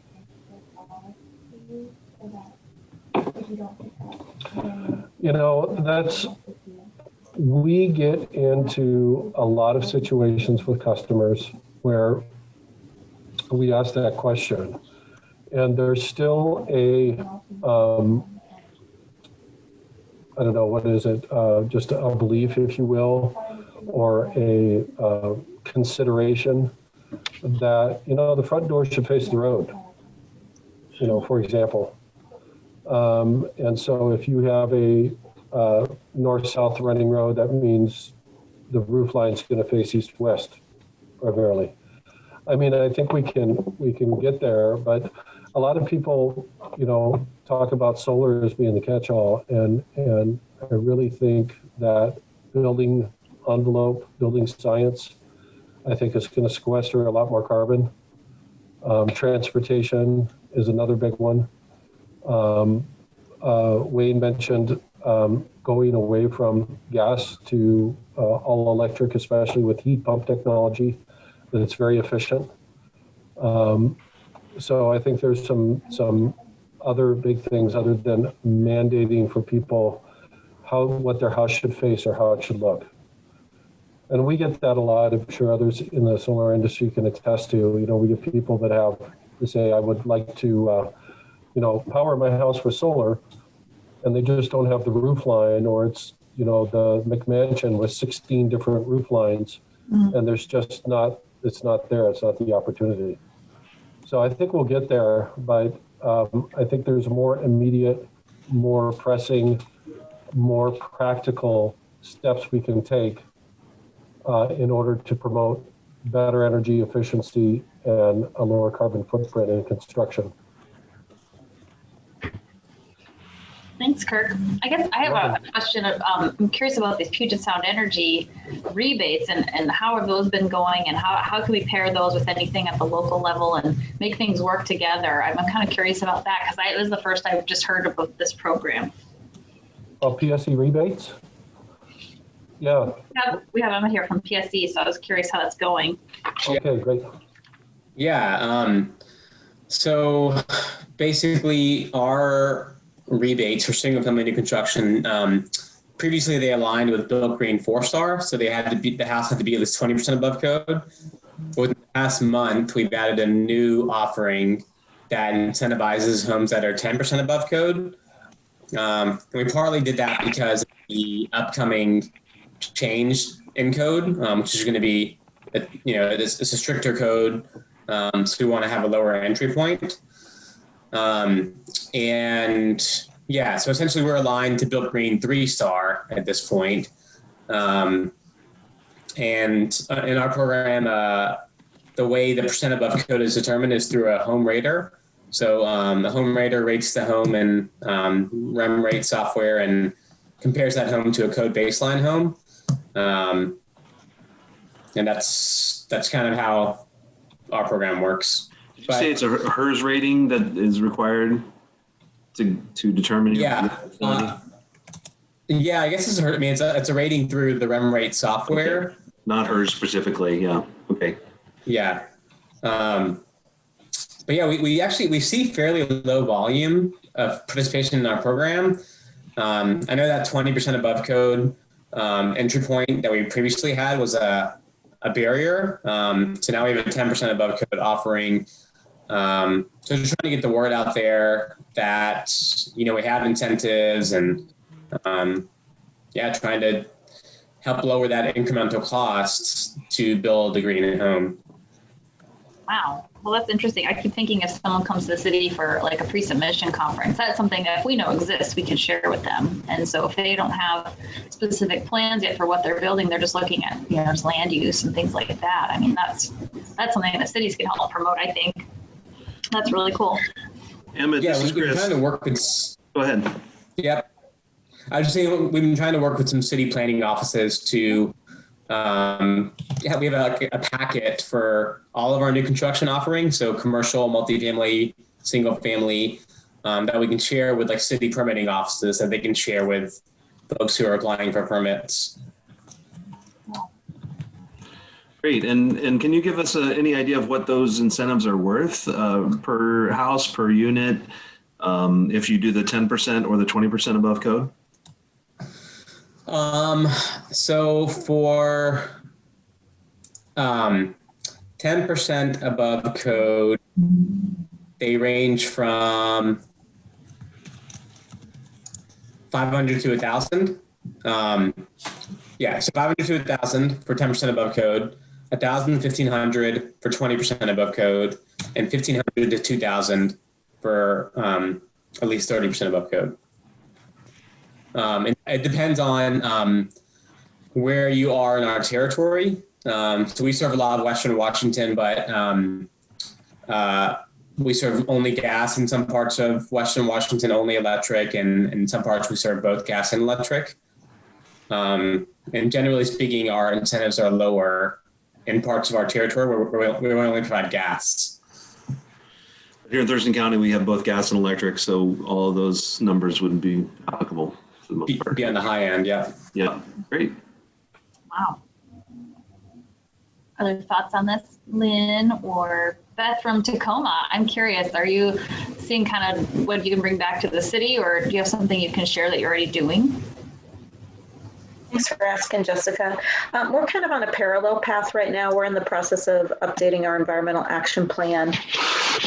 And my position with Planning and Development Services is working closely with that process to make sure that we really look at how we can reduce emissions related to building stock, which, just like Thurston County, we're in the same position with residential and commercial buildings being a significant source of that. So just a couple things that are still in the early internal processes. We're looking at a building electrification resolution for the city's portfolio as a way to lead by example, and then looking at a phased approach for how we can be incentivizing and then later down the road requiring all electric.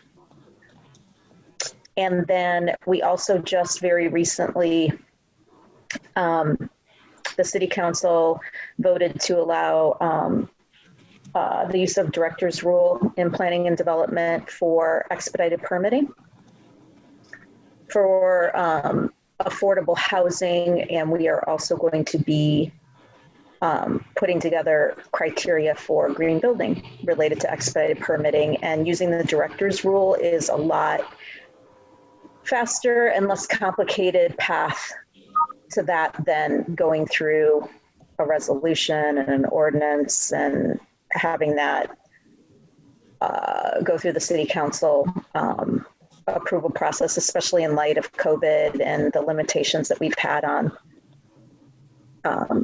getting on our city agenda. So that's exciting news. But again, we're at the very beginning of kind of drafting what that will look like, but we've got some really great examples that are included in the toolkit that Chris mentioned earlier in this call. So more to come. It's been a slow process, but I'm excited that this director's rule path opened and that we were patient.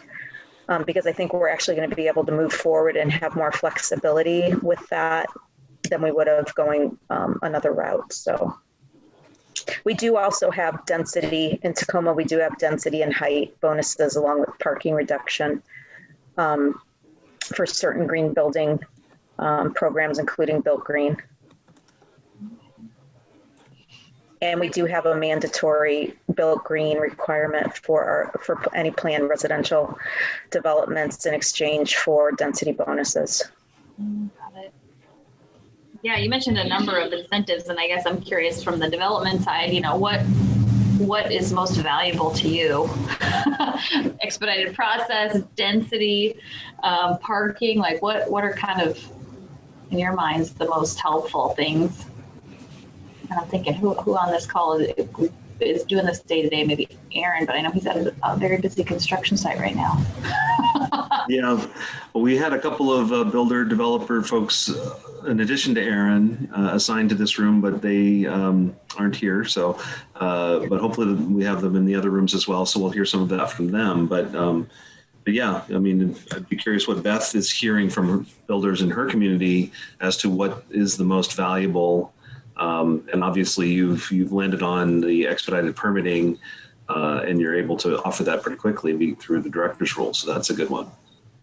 That's great. Yeah, I think that's definitely what we're hearing. I mean, the fact that we have these heightened density bonuses doesn't mean that people are necessarily using them. We also are working very closely with Tacoma Public Utilities, which of course is under the umbrella of the city, and making sure that we're communicating those rebates and incentives to both our residential and commercial customers earlier on in the design process. And with our bigger customers, also trying to be very proactive in helping them understand how energy modeling and other tools can be used so that they can make decisions on sustainable practices and design before it's too, when it still is, when it could give them the most benefits. I mean, I guess I'm curious, you know, I'm in Lacey here, but, you know, obviously talk to fellow planners around the other communities. And I think we're always asking ourselves, how do we provide incentives without giving away the farm? Because we do need to process permits and need time to review them. But, you know, what can we provide that actually people are going to take us up on? And I still feel like we have density bonuses, for example, and I don't know, people always just don't take us up on those. And it's kind of interesting that, are they just not big enough? Are they not? Is it just not the market we have here?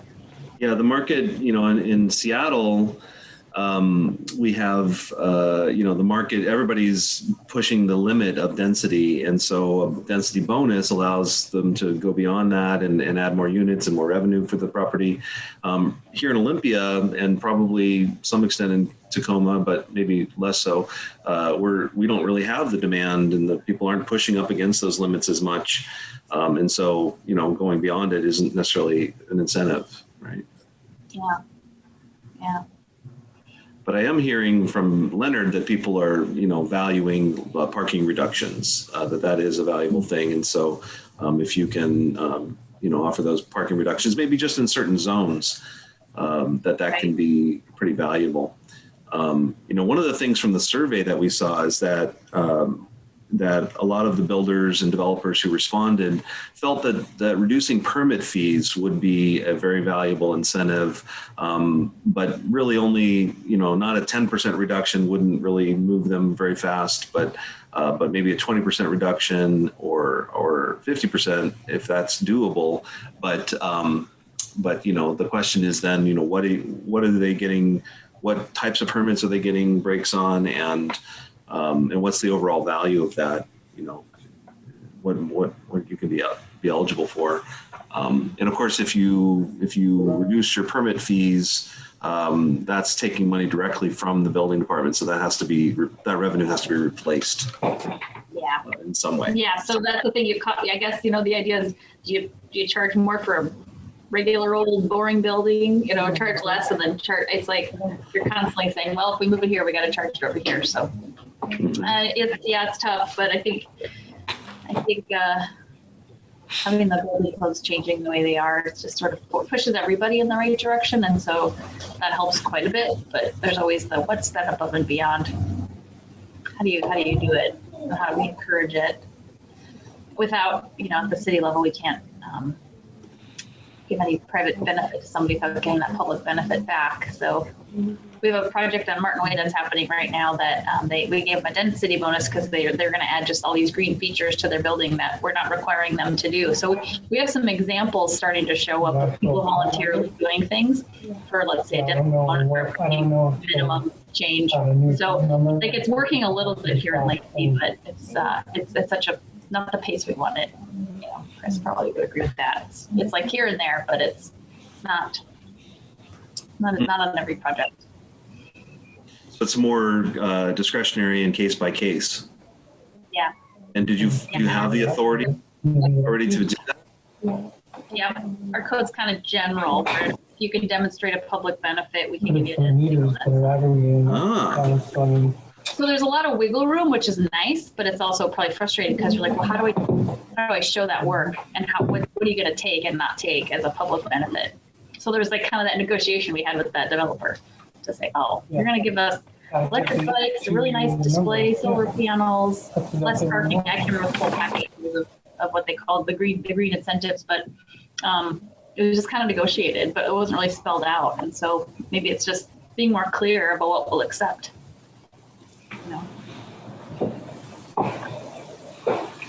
We've probably got about 3 or 4 minutes left. Aaron, looks like you're out of the construction zone there. Do you have any thoughts about any of this? Hold on. There we go. Yeah, this has been a really fascinating conversation. Jessica, I love hearing about I agree, the project on Martin Way, like from what I hear, little things like that can go a long way. And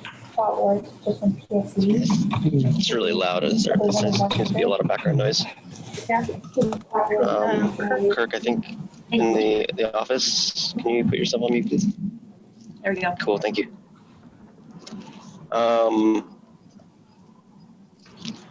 mean, I'd love to see, when I think about where the money comes from with certain incentives like this, I look at the state and I say, the state needs to start and more money like this for other things, whether it's incentives for just to use healthier materials, for example, to use healthier or more energy efficient systems like HRVs and some more air sealing details or insulation, alternative framing, or such as advanced framing. Those have premiums like we saw in the presentation. Sometimes from 3% to 9% to 12%, whatever that is. My perspective is the cities have allowances. I mean, you can do these things with code. I don't think our hands are pretty much tied on the planning commission's side for the most part. From a city's perspective, in terms of regulations and codes. So a lot of it, I'm glad we're talking about incentives because just to equal to make it, or to at least give rebates or cost incentives to go with a healthier alternative would be a big deal for developers, contractors, and the clients themselves. And if that is, if that's conveyed to people when they're making their decisions about how to build, it'd be really cool to say, hey, there's a rebate program for this as well. You could apply, and it's a federal program, for example, or a state program. But I look at the finances of things, and it's hard to see exactly where the money would come from the state. So my eyes go to the feds. It's just my perspective on that. Mm-hmm. And also, I have to go. I'm arriving somewhere else. I was anticipating a 4:30 finish on this, but I'm glad this is going longer. I'll check in. I'm so curious what comes in this and follow-ups. So I'll be engaged a lot moving forward. But I must go right now. Thanks, Aaron. Thank you all.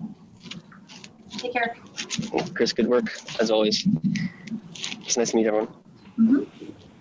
I'm curious what folks think about home raiders and like if builders are using home raiders and what kind of value add home raiders bring to the building community.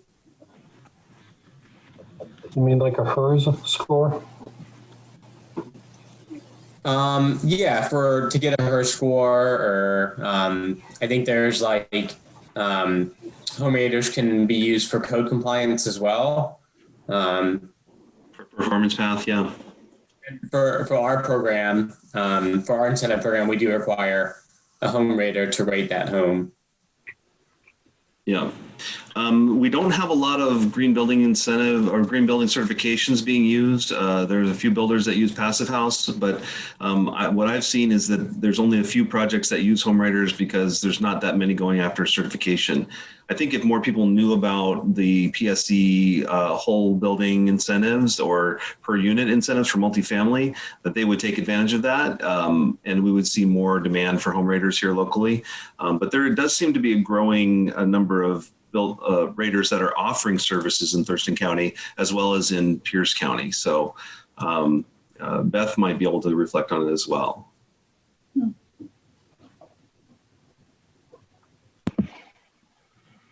What did you oh, just I'm about, sorry, I was oh, that's okay. I understand.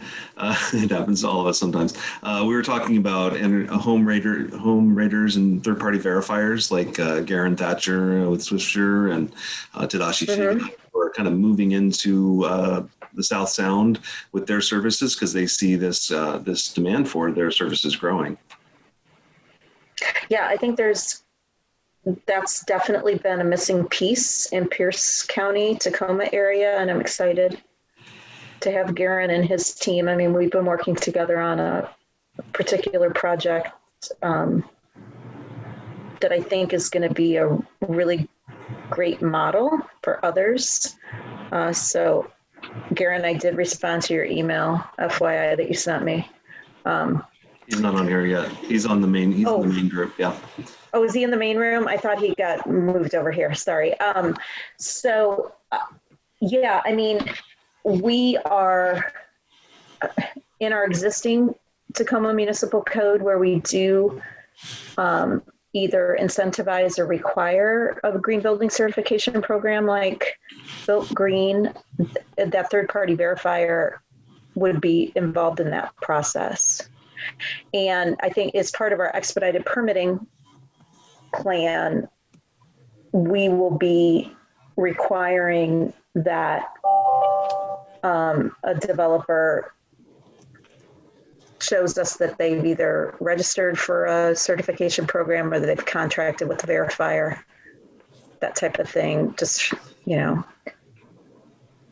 And what I hear from my PDS permitting colleagues is that a certification program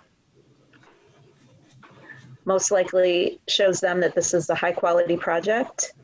And when there's a verifier on the project, it's actually going to save them time because they're not going to, I mean, they're going to be provided with information that they would normally have to go seek out. And so that a third-party verifier actually is going to save the city time, and that's the give and take with the expedited permitting. So I think that's encouraging.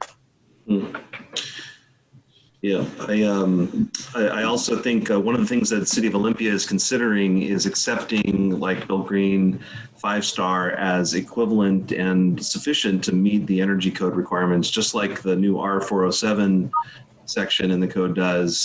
They're thinking about applying that to other green building certifications that they can prove are well beyond energy code. And so that would create a demand and shift the burden of proof over from or the burden of review over to the verifiers rather than the building officials. So kind of save the city money and at the same time, make it a more streamlined system. Welcome back, everybody. I think everybody's here now. So hopefully that was a fruitful discussion. We certainly had a good discussion in our group. and glad you all are back now. So we're going to kind of do a little bit of reporting out and have some discussion for the next half hour to 45 minutes as we wrap up this event. So before we get into Q&A and discussion, we're going to do one last poll here, and this will help to kind of solidify some of the thoughts that were discussed during the breakout session. So Aaron, if you could start the second poll, we'll do that one. And then again, there's 3 questions there, is relating to how incentives should be structured. Initially, like, what is the threshold that would be needed to achieve to be eligible for the incentives? Should we start small by incentivizing projects at about 10%, do a little bit harder at 20%, or go big for net zero ready or better? Another option that some cities have done is offer tiered incentives with more incentives for higher levels of green building. Can everyone see the poll, or looks like we're looking at the results? Okay, people are voting. We're looking at the poll questions. Okay, great. The second question is, what are we trying to incentivize? Are we focused on energy primarily? Do we want holistic green building features? We want to incentivize affordable housing above all else.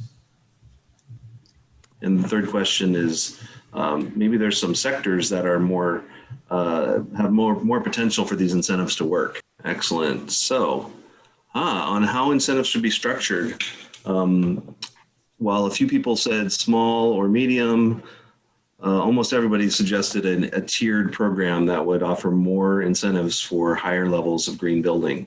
Interesting. That's what other cities have done. That's great. In terms of what should be incentivized, wow, there's this very strong preference for affordable housing, for green affordable housing.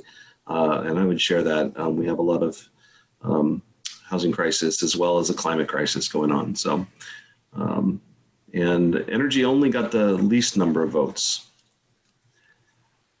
Third question, what sectors could they target, beyond just single family homes? A lot of focus on affordable housing again, that's similar to the previous question. And multifamily seems to be the strong contender there.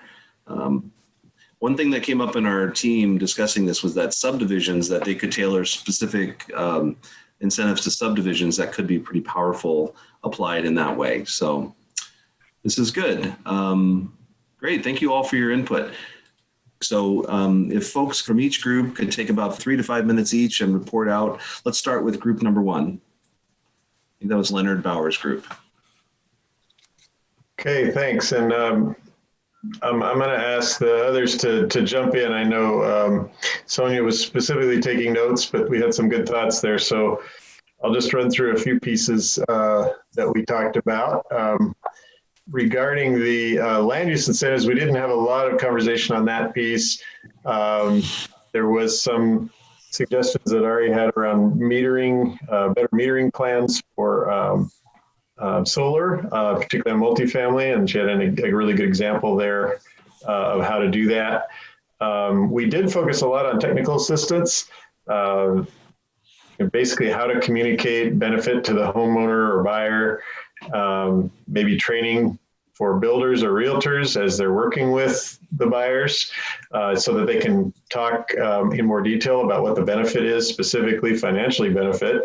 And then we talked quite a bit about the permit process and ways that we could offer, perhaps video tutorials on how to navigate the permit process, some proactive having interns or staff people there to be proactive about providing suggestions on how to be more energy efficient, or even a referral to a consultant who might be available for some real specific plan review suggestions. Did you know if you change this about your plans, you might get, gain this much efficiency, that sort of thing. And then community solar and education on that was another thing that I had down. But I'll stop and let the others jump in if you had specific things you wanted to share with the larger group.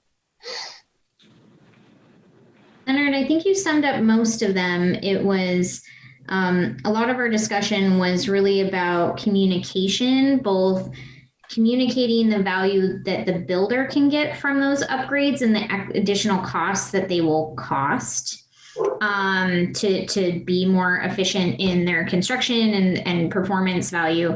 And then on the consumer side, being able to communicate to the homeowner what actually was done and how they can then support that builder by valuing it with the value that it has. And then having the realtors kind of be that bridge between the builder who wants to get, the recuperation of their investment and the buyer who wants to make sure that their investment is sound. Great, thank you. Who's going to report out from group 2? It somehow passed the conch to me. So I don't have the list of our incentives, and we kind of bounced around a little bit. I don't know if it's possible to pull that up, but really, I think the two things that really came out on top were part of it was education. How do we get our builders up to speed, and then how do we help them sell? And our company has done exceptionally well at that because this has been our focus.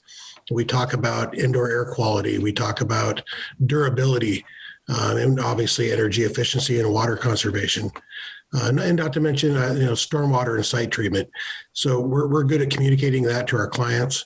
But I think the one that really came out on top was financial incentives. Mm-hmm. I mean, at the end of the day, if a builder is going to make a commitment to spend X amount of money, kind of going in blind without a lot of experience in this arena, if he knows that he can save on his permit costs, if he can get some incentive to possibly pay for third-party verification or HERS rating, those sort of things would be good. And that was something that Wade and Jeff brought up. I think really that's going to come down to not the building departments, but the city councils and the county commissions making a commitment that, hey, we're going to get behind this effort. And in order to do so, we're going to cut permit costs or cut fees in some place in order to help incentivize it financially. Mm-hmm. Angela, did I leave anything out? I think you got it. Interestingly enough, I think as we went through the list, land use was not of that much interest. Even expedited process, I think our group talked a lot about how here in this end, what are we going to do? Cut a week off of the process. In the end, it's probably not that big of a deal, but that was, Damon's correct, kind of the education piece, and then the financial, like figuring out ways to financially incentivize building greener would be a great way to do it. So. And one comparison that came up too was, 15, 20 years ago, you didn't typically get your plans structurally engineered before you turn them into the building department. And now you almost never see a plan submitted without some third-party engineering. And to bring in that third-party source on the energy efficiency side would help alleviate, the learning curve for the departments every time there's a code change. And if you're dealing with a third-party verifier, they're out physically inspecting the site as well. So they've kind of done some plan review, and they're doing some inspection, and that's something that can be a cost savings for the jurisdiction. Mm-hmm. Yeah, absolutely. And I was going to say, we did talk about, which is not quite incentive related, but we did talk about having, spec sheets on the house so that we can be keeping track of why this house should, as it's, being marketed down the road, sell for a higher price because it has X, Y, and Z in it. So that was part of sort of where we went at one point. So just to mention that. Is that everybody, I think, from our group, think we covered everything? I think so. Thank you. Let's hear from group 3. I think that's Allison's group. Yep. I'm going to give a short overview of what we talked about, and then folks from my group can chime in. We really honed in on 2 areas that folks were interested in, and that was the biggest one being around increasing consumer demand. And so having some of those incentives or education be so that people are coming with interest in driving the demand for green building of any variety. And then I think also technical assistance, but education for builders.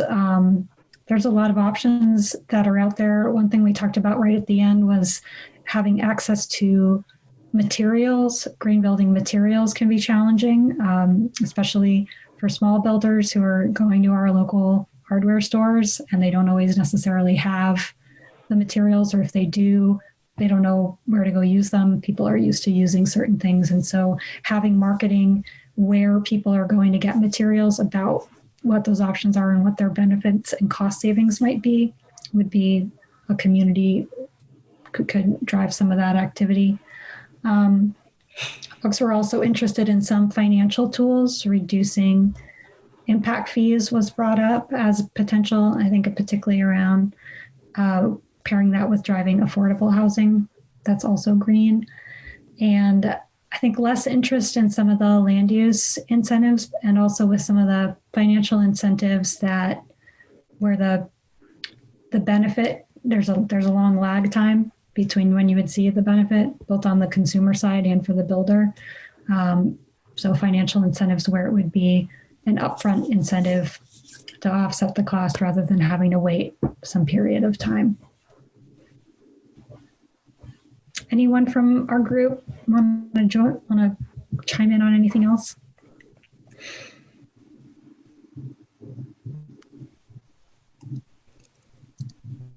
Perfect. All right, let's move on to group 4. That would be Jessica Brandt. Oh, is there another comment there? Let's hear.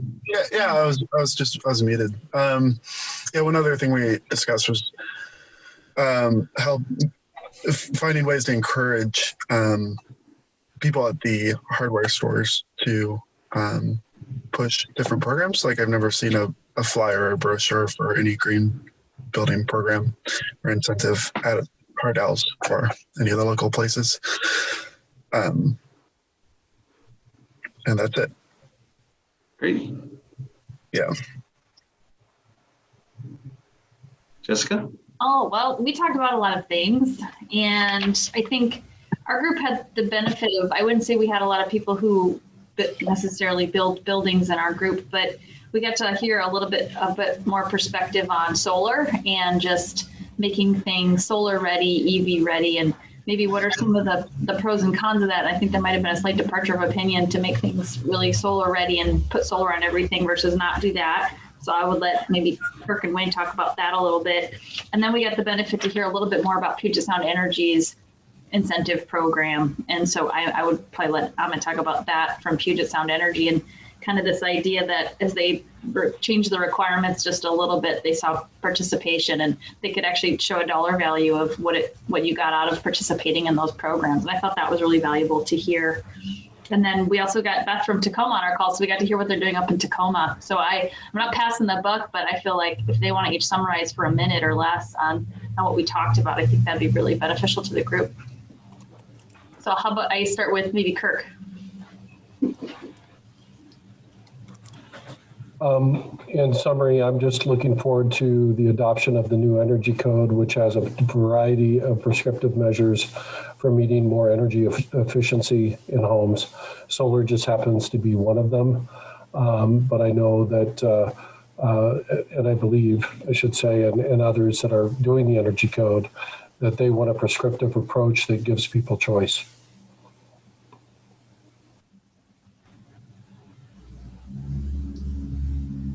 I can go next. So I manage the incentive program for new construction at Puget Sound Energy. And for our single family program, we used to have an entry point of being at least 20% above code. We've lowered that to 10% above code. So aligning with Built Green 3-star. And I can connect with individuals about how the program works, but basically you have to have a rater. The rater models a home and compares that home to a code baseline home.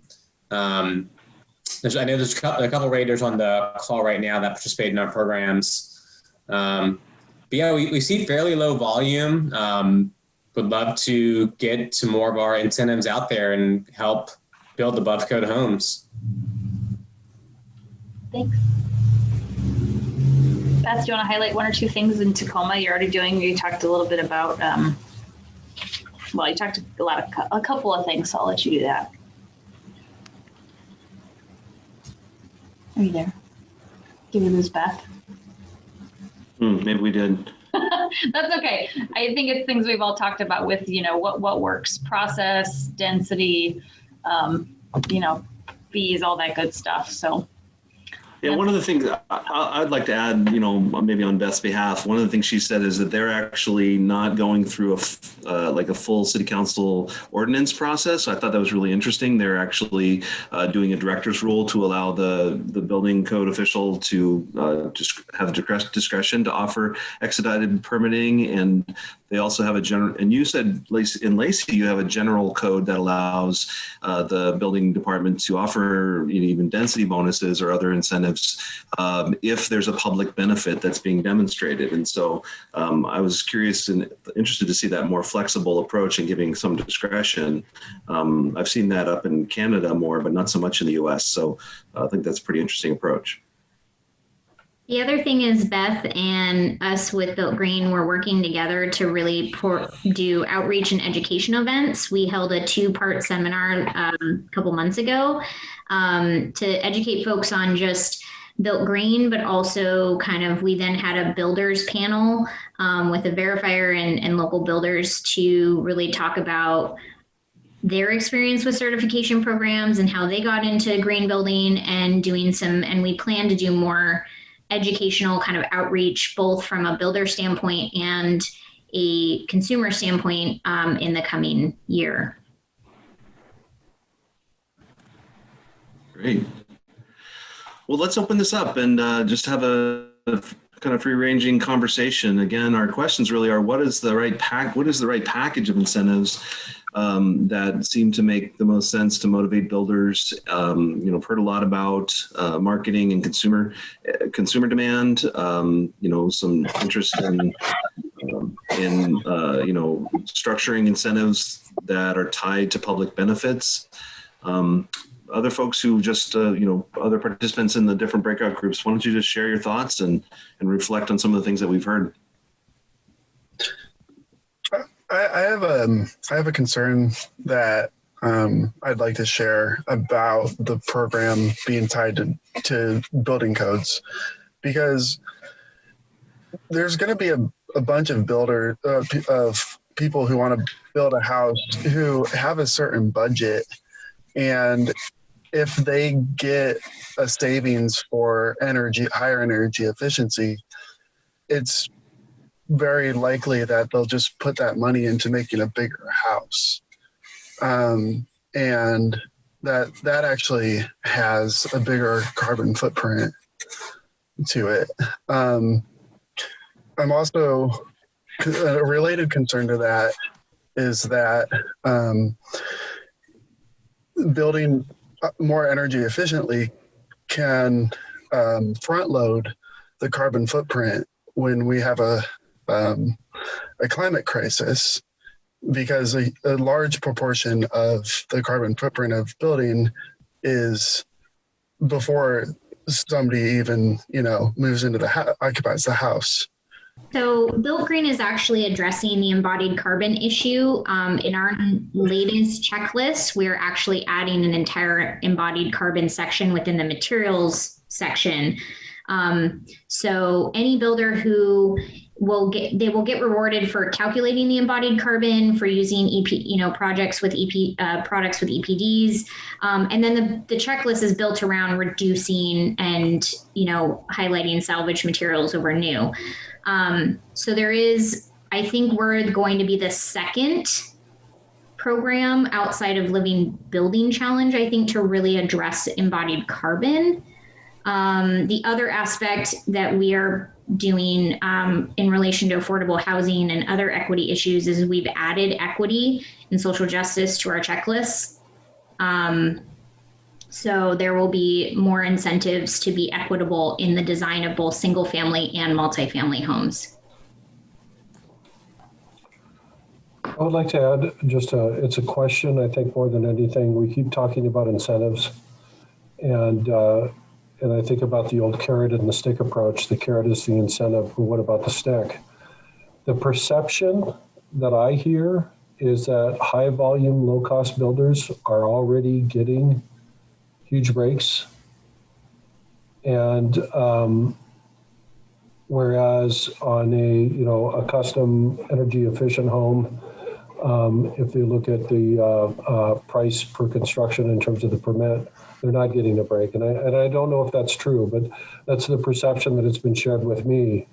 Again, high volume builders that are low cost builders are already getting these huge incentives because it's based on volume, not based on quality and construction. Is that true?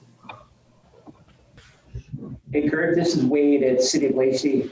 Our valuations are based on square footage type, and the type of construction, and the type of construction for single families consistent across the board. So it's really based on square footage. There's assigned value for that per square foot. So whether they're building 200 homes or one home, it's the same permit fee. It's identical, same house. And that goes for impact fees and other fees as well? But we don't have impact fees. We have connection fees, but we don't have impact fees at the City of Lacey. We have school mitigation fees, but those don't differentiate based on volume either. Okay. Yeah, I would say, just to jump in for Olympia, same situation. We have the same valuation tables and based on square footage, and we do have impact fees, but those are also based on typically on a per unit or a square foot basis. So there really isn't a break of any kind for volume. Obviously, maybe on materials purchases and things like that, they might achieve some cost savings, and I think that's the whole incentive for big builders is to do that. But from the city's perspective, there's no particular break, if you will. One of the financial incentives that I've heard, Zach Costuros, who wanted to be here but couldn't make it today, and this is both in terms of affordable housing and green building, he's brought this up to me, is the idea of actually providing sales tax exemption for green building materials or high efficiency equipment, that similar to what we do for solar, but that's allowed at the state level. But could we, as sales tax collectors locally, offer a sales tax exemption for green affordable homes? Seems like that might be a motivator. I'll just say that's a good question, and I, not being an attorney, I'd like to check with ours whether the cities have the authority to do that or whether that all rests with the state. I don't know the answer to that question. Hey, Chris. It's like Joseph Bescher. Oh, go ahead, Wade. Oh, I was just going to say, it just seems like it would be a lot cleaner at permit intake, and when permit fees are collected at permit issuance, it'd be a lot easier where you're not engaging the finance department and bookkeepers and the state when they come back through and do the audits, where you just give them a break on the overall permit fee. Seems cleaner. I don't know that for certain. Great comment about permit fees and giving them a break. So what types of permit fees and at what points in the process would you think it would be appropriate to give a break on the permit fees? If you're asking me, Wade, this is me. I can't speak for a council or Rick, the director. I would feel like if you're going at 10%, then I don't know, there'd be a sliding scale. But I mean, if we're trying to incentivize then and embrace, mitigating climate change, then it's got to be significant. Otherwise, why would you if you're going to put an extra 5, 10 grand, 20 grand into the house and you only get a $200 break, what's the point? And would that apply to inspection fees as well as permit fees? The permit fee and the plan check fee. The permit fee is for inspections, the plan check fees for plan check. It would be the overall cost, the whole kit and caboodle. To me, because if I'm going to put in 10, 20 extra grand to make my house more thermally efficient and more environmentally friendly, and I get a $200 kickback, I mean, that's a couple drops of water in a bucket. It should be more significant.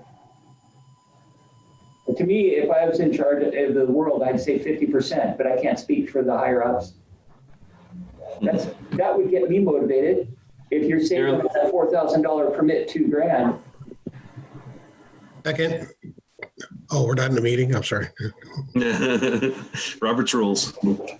Well, I was going to mention Ken Nelson in our group brought up the whole communication swap. Maybe it's not about, oh, you're going to spend extra $10K, it's going to cost you $10K, and you only get $200 in permit fees. Maybe the communication is, well, what are you getting not from the permit office, but what's the ultimate return when you sell the product? So he brought up the example of like, he got kicked off a site for, actually, Ken, you should just tell this yourself. But you had a great example about how we can flip that conversation and say, it's not about the permit fee that you're getting $200. It's about the ultimate return. Well, remember, my example wasn't on $10,000. $10,000 is a lot of money, no matter how you frame it. But it was based on value of the property. And you know, as Sonia indicated, I got thrown off a job site because I was trying to get a guy to spend $2 more on a fan for all of his houses. And, you know, he wouldn't do it, obviously. But we come back and we talk about how he can sell the house for $1,000 more by adding $500 worth of indoor air quality strategy to the house. And, you know, the guy's giving you a hug, right? Because the objective for the builders is they have to be able to sell their houses. And if we, as these groups that want to enhance the product, if we don't recognize that they have to be able to sell their house at the end of the day, then we will fail the whole program. So I've always been kind of a builder advocate rather than, but still encouraging the builder to build a better valued product rather than a more expensive product. So long story short, how do we communicate? How do we help the builders communicate? How do we help their salespeople communicate why their new house built to this current code or to this above code program has better value than that same size house down the road that might have, you know, already an established yard, but it's $10,000 less. How do I get them to pay that extra $10,000 to buy this house that's brand new? We have to create a value-added narrative for all of our builders to be successful. I saw Joseph Becker had his hand up. Yeah, hi. You want to comment on this? Yeah, I really want to agree with Ken there. There's this Danella Meadows who wrote The Limits to Growth has a think tank she started that the root cause of unsustainable behavior was the commodification of things. So as housing gets to be a race to the bottom, where, you know, people are just building as fast and as cheap as they can, and then I work in a realm where it's really the highest quality possible. There's all these different levels of quality, and how do we document them and give them value? You know, the higher quality energy, for me, it's really focused on health. I've got 2 kids. I work with a lot of people that are chemically sensitive or mold sensitive, and there is very little as far as quantifying or certifying or giving value to these higher levels of health and in that high performance value system. Energy has got a head start. Energy efficiency has got a head start on all of these, and I'm really appreciating that it's pushing the envelope. But if we don't figure out how to, the permitting process is one.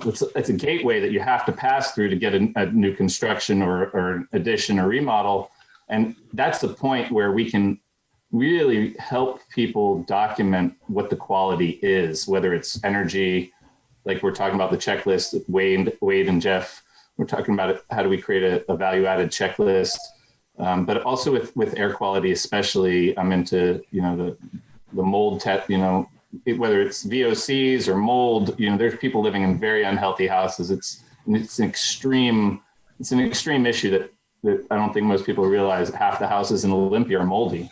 And I've walked into many of them, and that's not okay, because a lot of the people that have to deal with it are just the tenants, and the landlords have no incentive to make them less moldy. And I'm sure there's some ways. So anyway, it's a big conversation, but I just want to make sure that we don't just focus on energy. Energy's got a great head start, but how do we get into that air quality piece and incentivize air quality?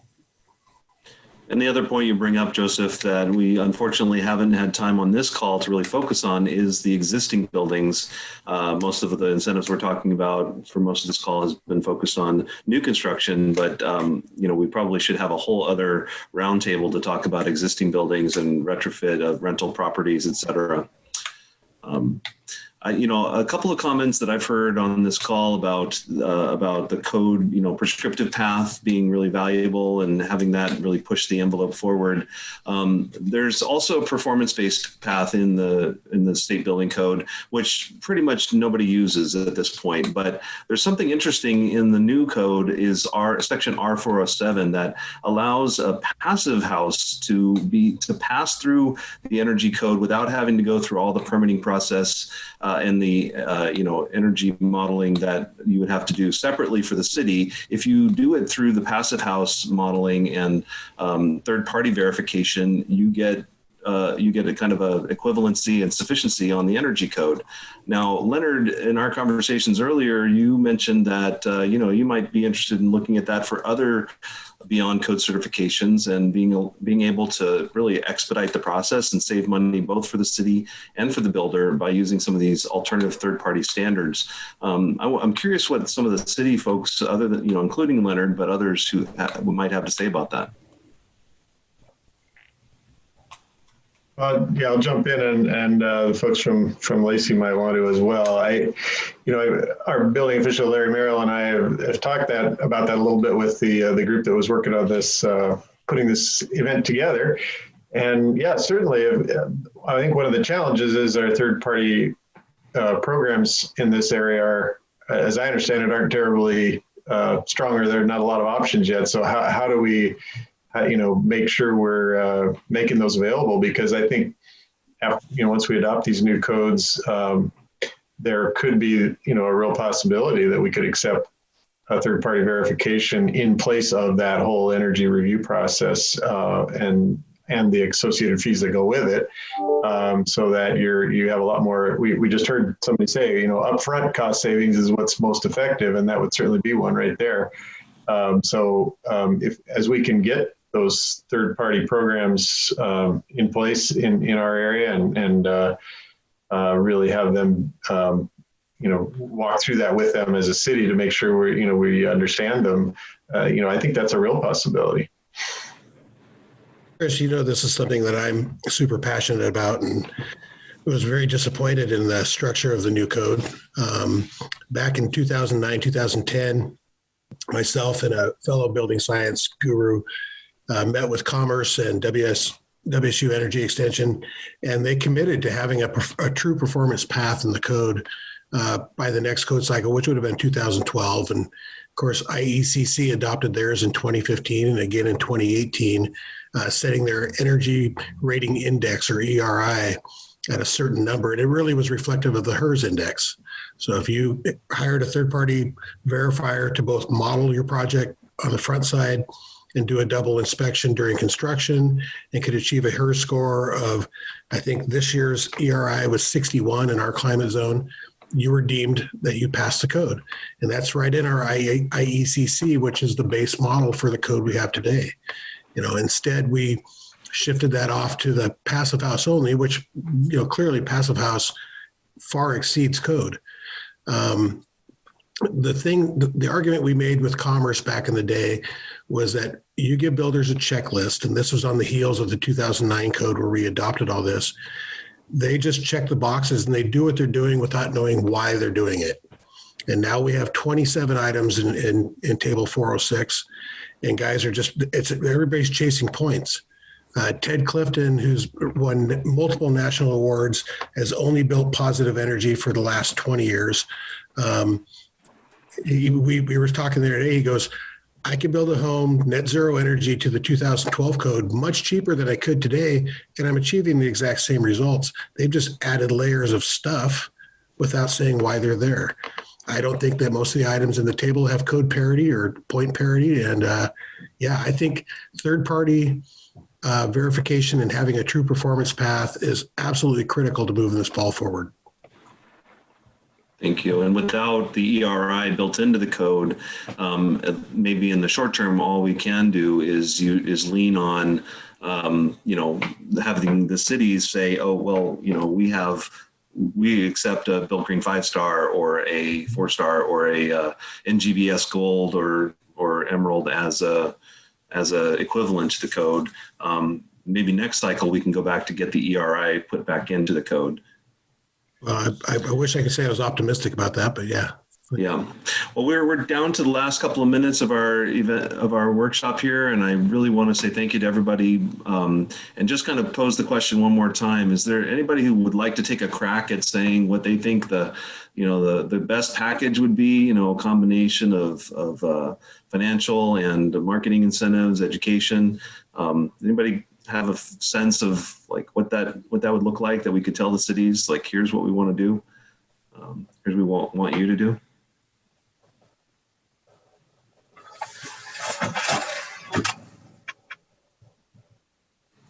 I've definitely heard some trends, some strong kind of agreement around some of the need for more consumer demand and education and technical assistance,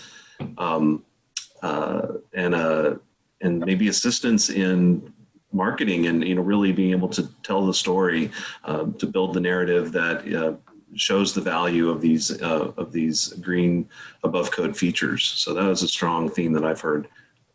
Chris, for sure.